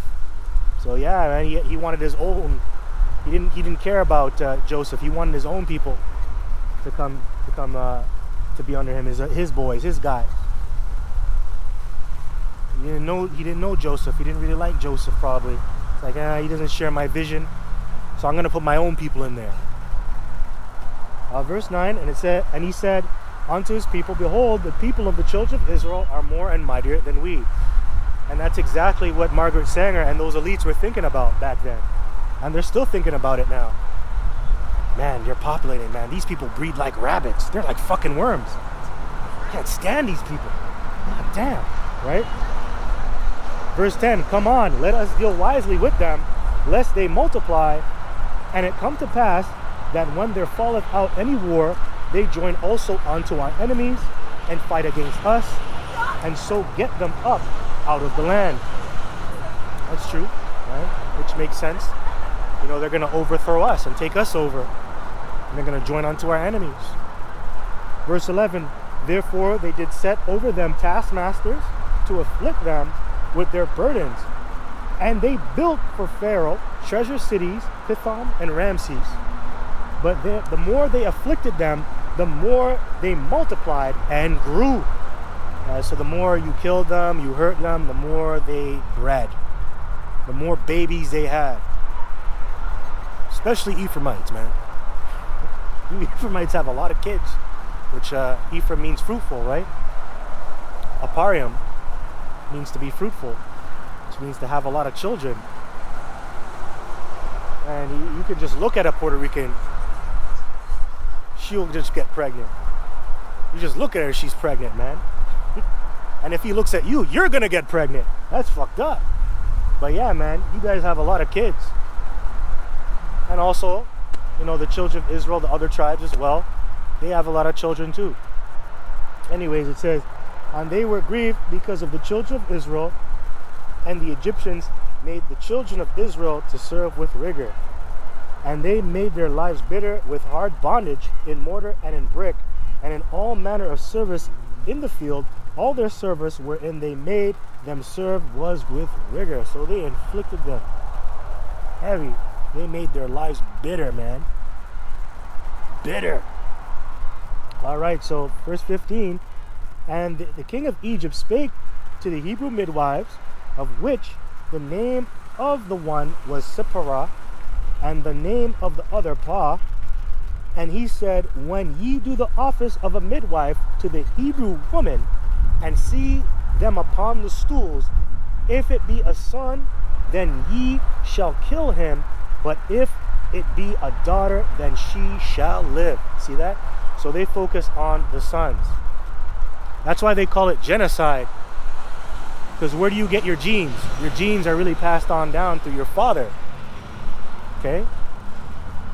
That's why the male, they carry both chromosomes, right? But you get your lineage from your father. So that's why they wanted to get rid of the sons. Because that's what makes a nation. Your sons, not your daughters. Because your woman, or a woman in general, they carry the seed of another man. They actually carry a man's baby. It's not really their baby. It's really the man's baby.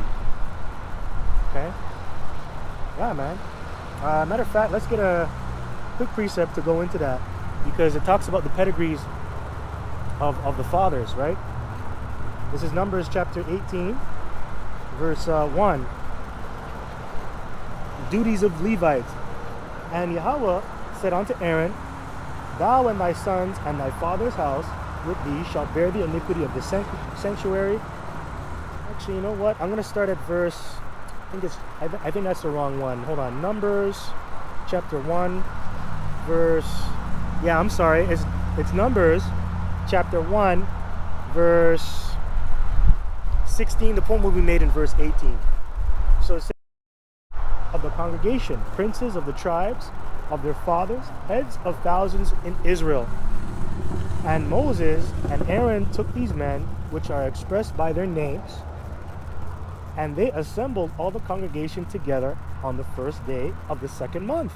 And they declared their pedigrees, okay, which is going into your ancestry.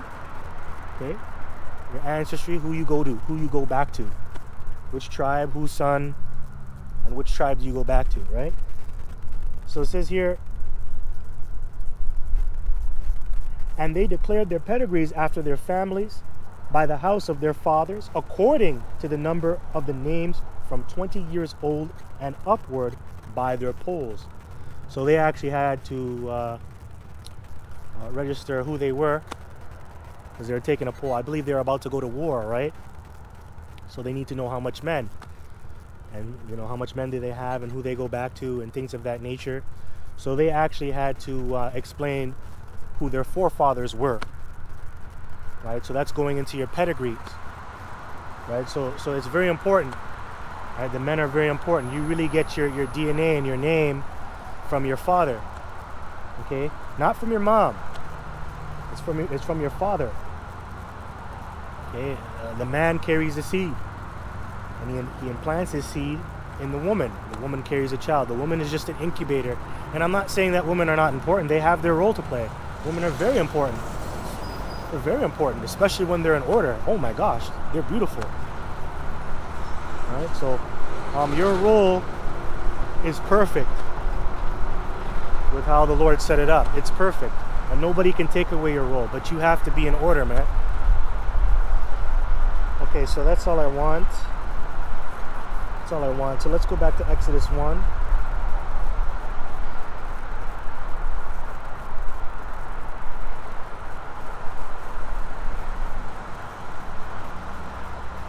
Okay, so this is Exodus chapter 1, verse 16. And he said, when you do the office of a midwife to the Hebrew woman and see them upon the stools, if it be a son, then ye shall kill him. But if it be a daughter, then she shall live. Yeah, and by the way, when a woman gives birth, especially back then, how they did it, she kind of had to like stoop down, and then the midwife would be under her to catch the baby. Right? You have to go along with gravity. But now today, going into modern medicine, they'll have you lay on your back, and then you got to push the baby out. No, that goes against the laws of gravity, right? Why not just work with the laws of gravity and stand up so the baby can just come out? But instead they make you go through all the trouble, and that's just a money racket, man. They get more money out of you just to give the doctor a fucking job. Anybody can deliver a baby, right? So come on, man. But anyways, yeah, that's how they gave birth back then. They were like stooping, and then you had to catch the baby. So verse 17, it says, but the midwives feared the Most High and did not as the king of Egypt commanded them, but saved the men children alive. And the king of Egypt called for the midwives and said unto them, why have ye done this thing, and have saved the men children alive? And the midwives said unto Pharaoh, because the Hebrew women are not as the Egyptian women, for they are lively and are delivered, or the midwives come in unto them. Yeah, very lively, that's true. Very energetic, very spiritual when you compare them to the women of the other nations. Yeah, there's just a different spirit about our women. Our women are stacked, man. And especially when you look at the so-called black women, the so-called Latina woman, and the indigenous women of the tribes, man. Yeah, they're fucking stacked. And they're very lively, very energetic, very spiritual, and they're even better when they're in their right frame of mind. But yeah, man, that's what I was thinking about. So that's what Margaret Sanger, Margaret Sanger, she was involved with eugenics.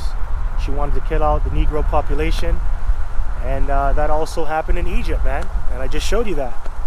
So America is Egypt and Sodom and Gomorrah again in the spirit, pursuant to Revelation 11 and 8. It says that this place is spiritually called Sodom and Egypt.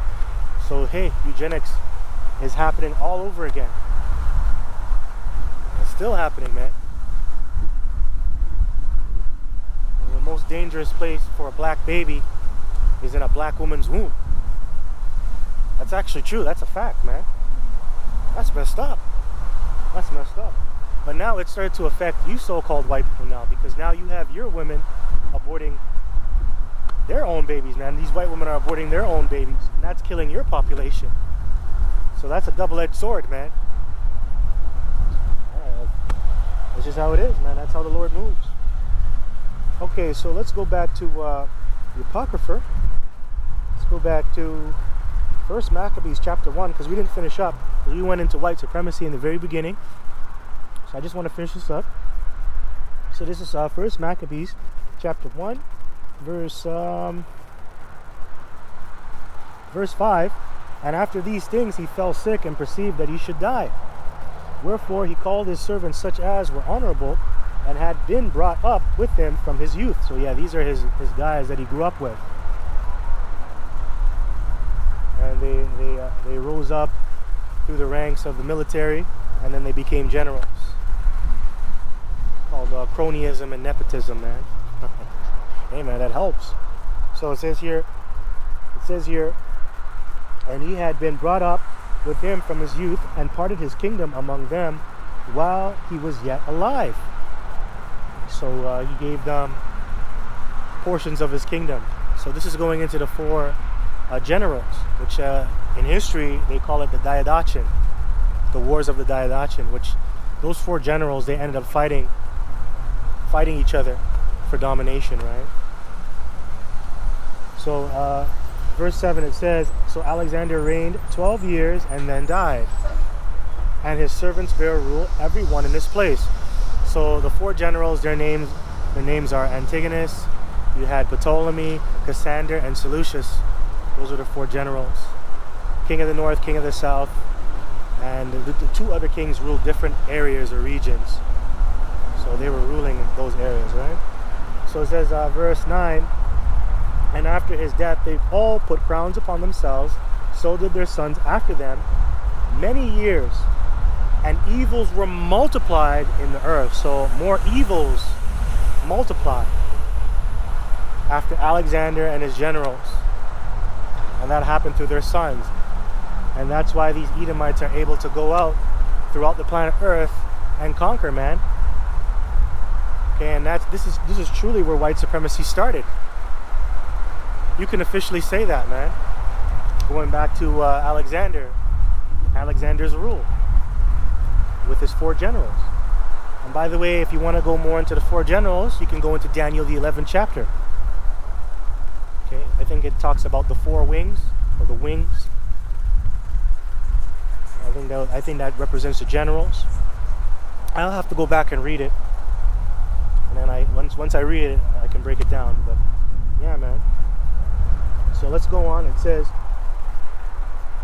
verse 10, and there came out of them a wicked root, Antiochus, surnamed Epiphanes, son of Antiochus the king, who had been in hostage at Rome, and he reigned in the 137th year of the kingdom of the Greeks. In those days went there out Israel wicked men, who persuaded many, saying, let us go and make a covenant with the heathen that are round about us, for since we departed from them, we have had much sorrow. Yeah, and Antiochus was very wicked. Very wicked. He defiled the temple. He murdered Israelites. He forced a lot of Israelites to eat pork. He made all these wicked decrees. I believe he was the one that he brought forth some type of NWO. Like he made everything a melting pot. And also, when you go into the wicked men, I believe you can go into I think it's either First Maccabees or Second Maccabees, the 4th chapter. It talks about well, let me see if I can find it, because you did had wicked men and wicked high priests that made an alliance with the Greeks. And when you made a deal with the Greeks, man, you lived good. You got rich, you got successful, you had businesses, you had money, you had power, you had respect, prestige. So you did benefit when you made an agreement or a covenant with Greeks. But it came with a cost. You had to sell out your own people, and you definitely had to sell out the Most High. So that wasn't good. Just like America today, man, you have Jake, man. They're in league with Esau, Edom, and they become generals, they become top officials, politicians, They become senators and things of that nature. But that comes with a cost, man. You gotta sell out, man. You gotta sell your soul, and you gotta sell out your people, and you gotta go against everything, everything that you really believe in, or anything that's right. That is. So you have a lot of our people that are doing good by making a covenant with Esau Edom, which is the modern day Grecian. Yeah, man. So see here, let me see if I can find it. First Maccabees chapter 4. Yeah, it's Second Maccabees, my bad. Second Maccabees chapter 4, verse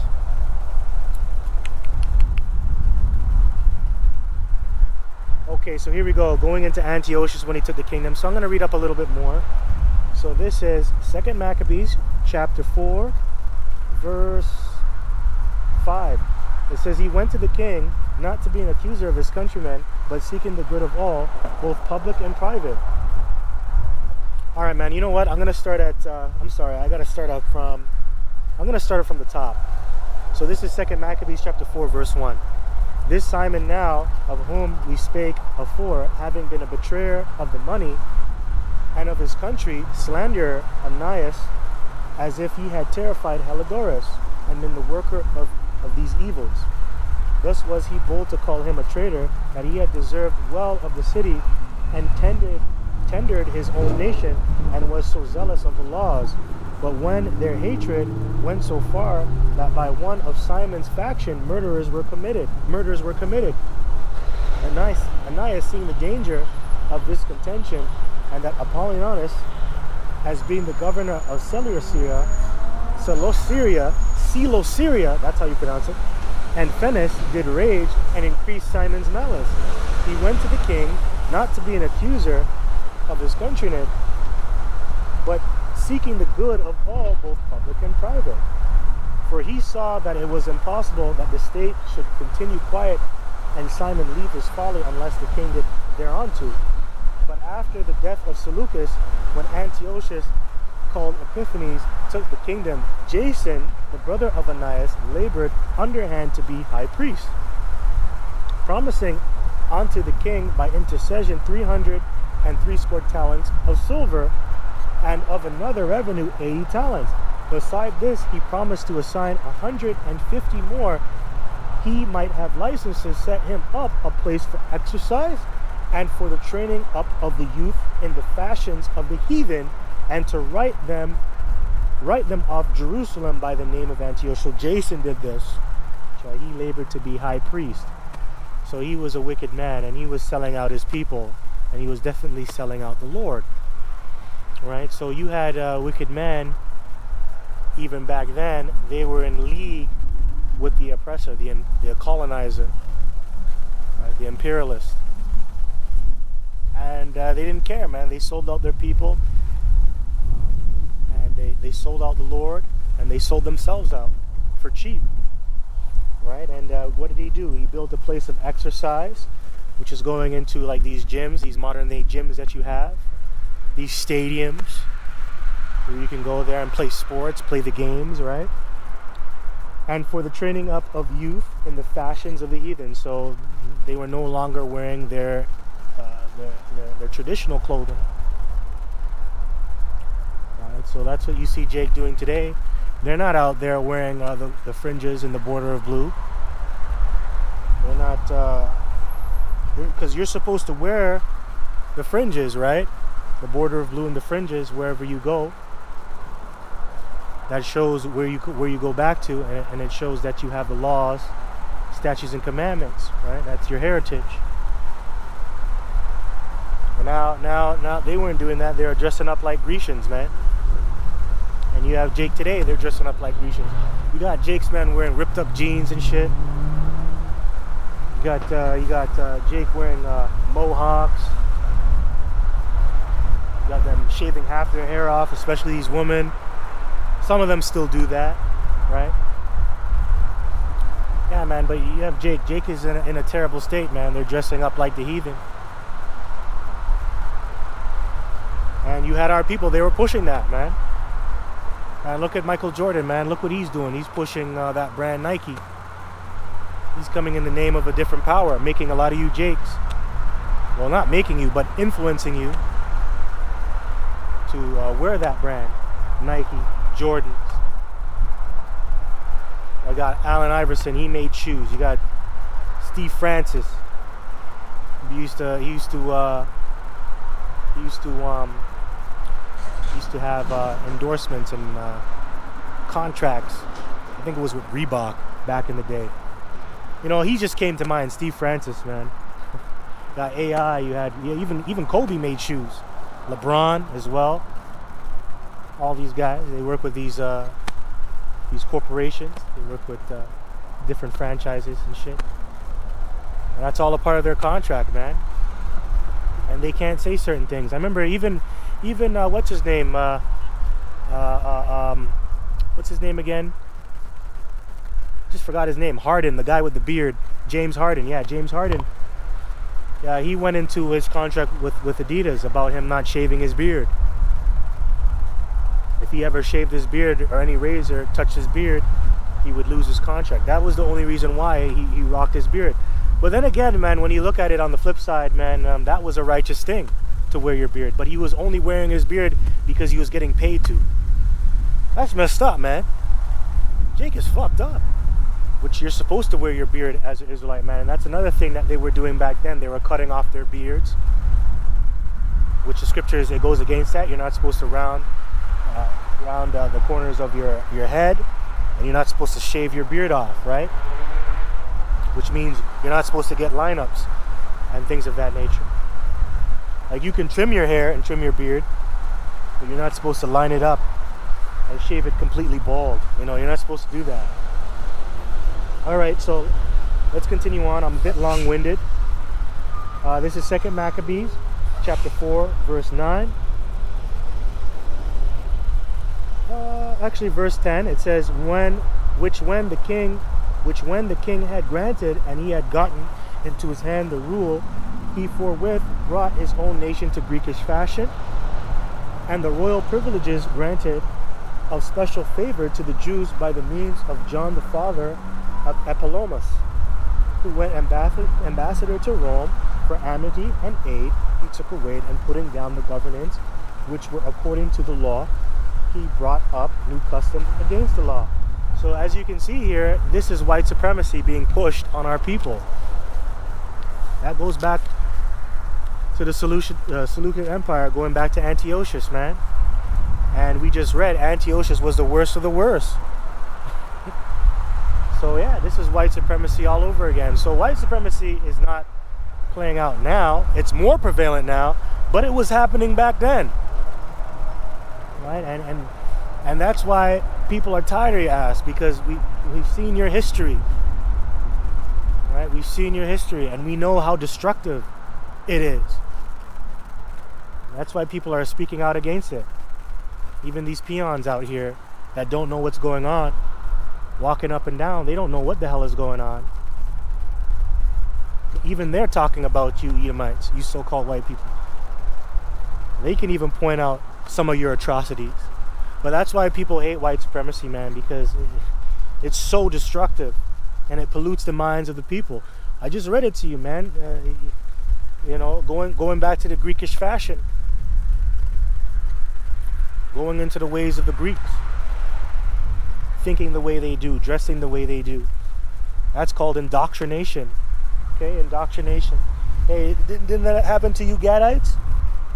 You came over here, you resisted the so-called white man's influence, and then he conquered you through military might, and then he killed all your fathers, he killed all your elders, and then he put your kids in residential schools, then he so-called assimilated you into society, and now fucking look at you, man.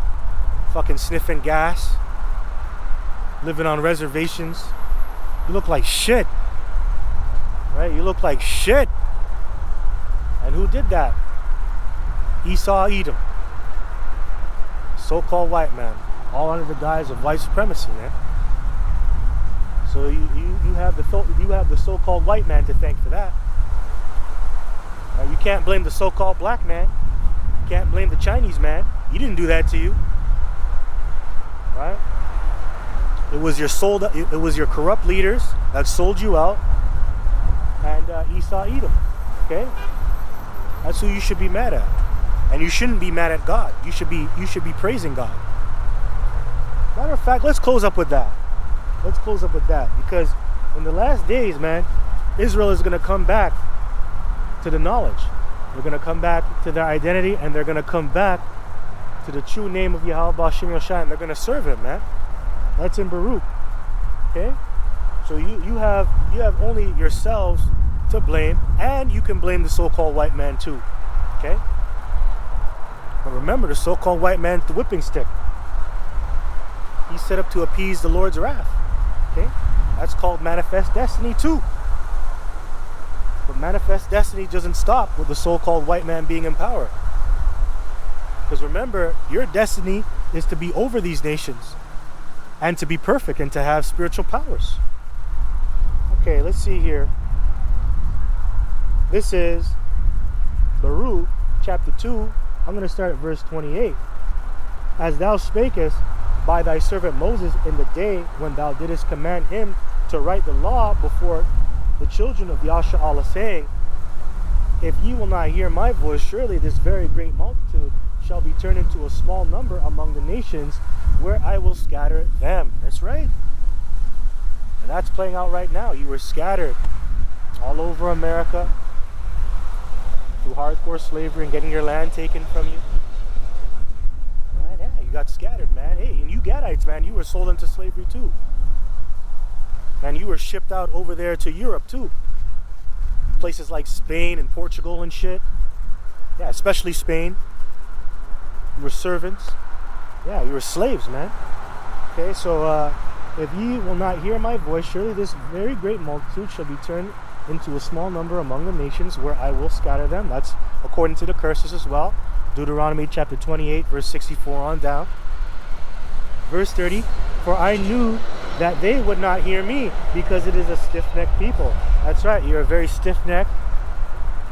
Jeremiah 4 and 22 says, you are sottish children, which means you're stupid and you're a bunch of evildoers.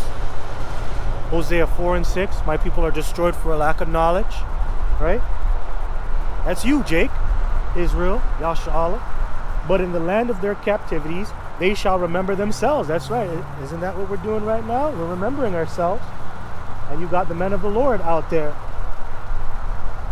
teaching you the knowledge and wisdom and understanding that comes out of the scriptures, teaching you the name of Yahweh B'Shem Yoshai, giving your nationality identity back. Good chapter to read is Ezekiel the 37th chapter.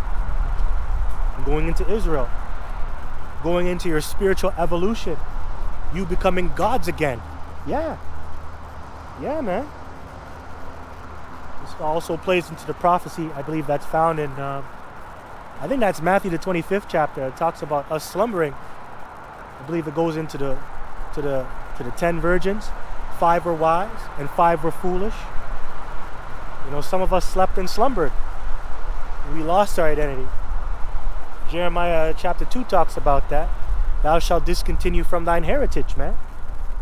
Hey, that happened over here. We lost who we were.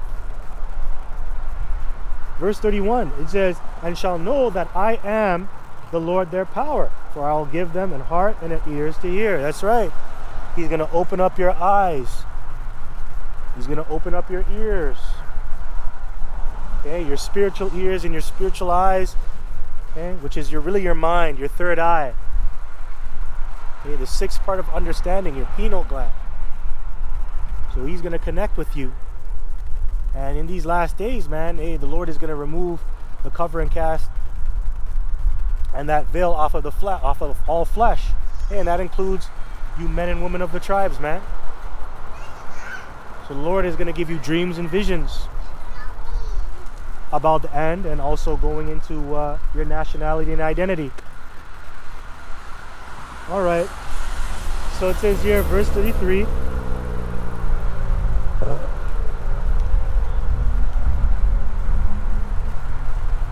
verse 32, and it says, "And they shall praise me in the land of their captivity and think upon my name." And what's the true name of the Lord? You can find it in the book of Exodus. Because the Lord told Moses his name. He said, "I am that I am." Now, when you say it in the first person, you would say it this way: Yahweh, he is to be. Because we know that the Lord, his gender is male, right? We know that he is the Father, so that means he's male, so you would say he is to be. Okay? He is to be, that's his name. And his son's name is Yahweh Shai, which means he is the deliverer. Well, there you go. And that's what we're saying right now. And didn't we experience hardcore slavery for 350 plus years? Yeah, we did. But now we're waking up, and we started waking up going back to the 70s, late 60s, early 70s. That's when Elder Abel Bibbins came on the scene. We started waking up the children. We started bringing back their hearts to the Father. You can find that in Malachi, the 4th chapter, man. It talks about that. He's John, he's coming back as John again, man. John. All right, so that's if you could see it, man. If you can't see it, oh well, whatever. So verse 33, "And return from their stiff neck and from their wicked deeds, for they shall remember the way of their fathers, which sinned before the Lord." Remember, when you go into the scriptures, what does it say? It says the scriptures was written aforetime for our learning. So now we're going into the Bible and we're seeing that we are the Lord's chosen people, and we're learning again. So now we're going into the history, we're going into the Greek, we're going into the ancient Hebrew languages, right? To get a better understanding of who we are and who our power is. And that's another reason why you have all these different camps out there, starting with Great Millstone, and also the Voice of Jacob, going out there posting the truth on social media and the internet, right? Okay, that's all a part of prophecy. That prophecy is being fulfilled, or has been fulfilled. Going into the uttermost part of the earth, teaching the truth. Okay, so verse 34. "And I will bring them again into the land which I promised with an oath unto their fathers, Abraham, Isaac, and Jacob, and they shall be lords of it. And I will increase them, and they shall not be diminished." Yeah, and you can read Revelation, the 21st chapter. It talks about the kingdom, on how it will be established in the future, starting with Yahweh Shai, how the tabernacle will begin with men, and will be with men, and how the kingdom of heaven will be beautiful, and how the tribes will be beautiful. Verse 35, "And I will make an everlasting covenant with them to be their power, and they shall be my people, and I will no more drive my people of Yasha'Allah out of the land that I have given them." So we will no longer go into slavery, and we will no longer be cursed. We will now be blessed. And the blessings are found in Deuteronomy, the 28th chapter, from the first verse going down to the 14th verse. Okay, so you're going to be blessed. Blessed. And you will not be diminished. You will not be destroyed. And that's how this truth is. That's how the word is. You cannot add to the truth, or add to the word, or take away from the word. And that's exactly how the Lord is, man. You can't add to the Lord, and neither can the Lord be diminished. Our Lord is eternal, and that's how we're going to be. That's the fulfillment of the second covenant, man. Us being made perfect. The law is being written in our inward parts. That means we're going to be internal, man, because the scriptures, the word, it is perfect. Just like how our Heavenly Father is perfect in heaven, man. So that's actually going to manifest in the future, whether you believe it or not. Okay. All right, so yeah, I think I'm going to close up now. Let me just see where I'm at here. Let's see how far we're in. Okay, we're at the 2-hour mark, so we're going to close up. All right. So let me just view the stream here. Okay. Okay, we're gonna close up. All right, so with that, I just want to give all praises, all glory, all honor due unto Yahweh, Bahashem, Yahweh Shai, Bahashem, Rakah HaKodash. Also double honors to the apostles, elders, bishops of Great Millstone of GMS that I do learn this truth from, because I was originally with them in the beginning. I found my way into the truth by watching them, so double honors. Okay, and double honors to the brothers in Toronto as well. Okay, may the Lord be with you as well. Keep doing your thing, push strong. Okay, and this is the voice of Jacob. And my name is Brother Gabar Ya Allah. And I hope this was edifying unto you. So with that, Kwame Asha Allah, Ababa.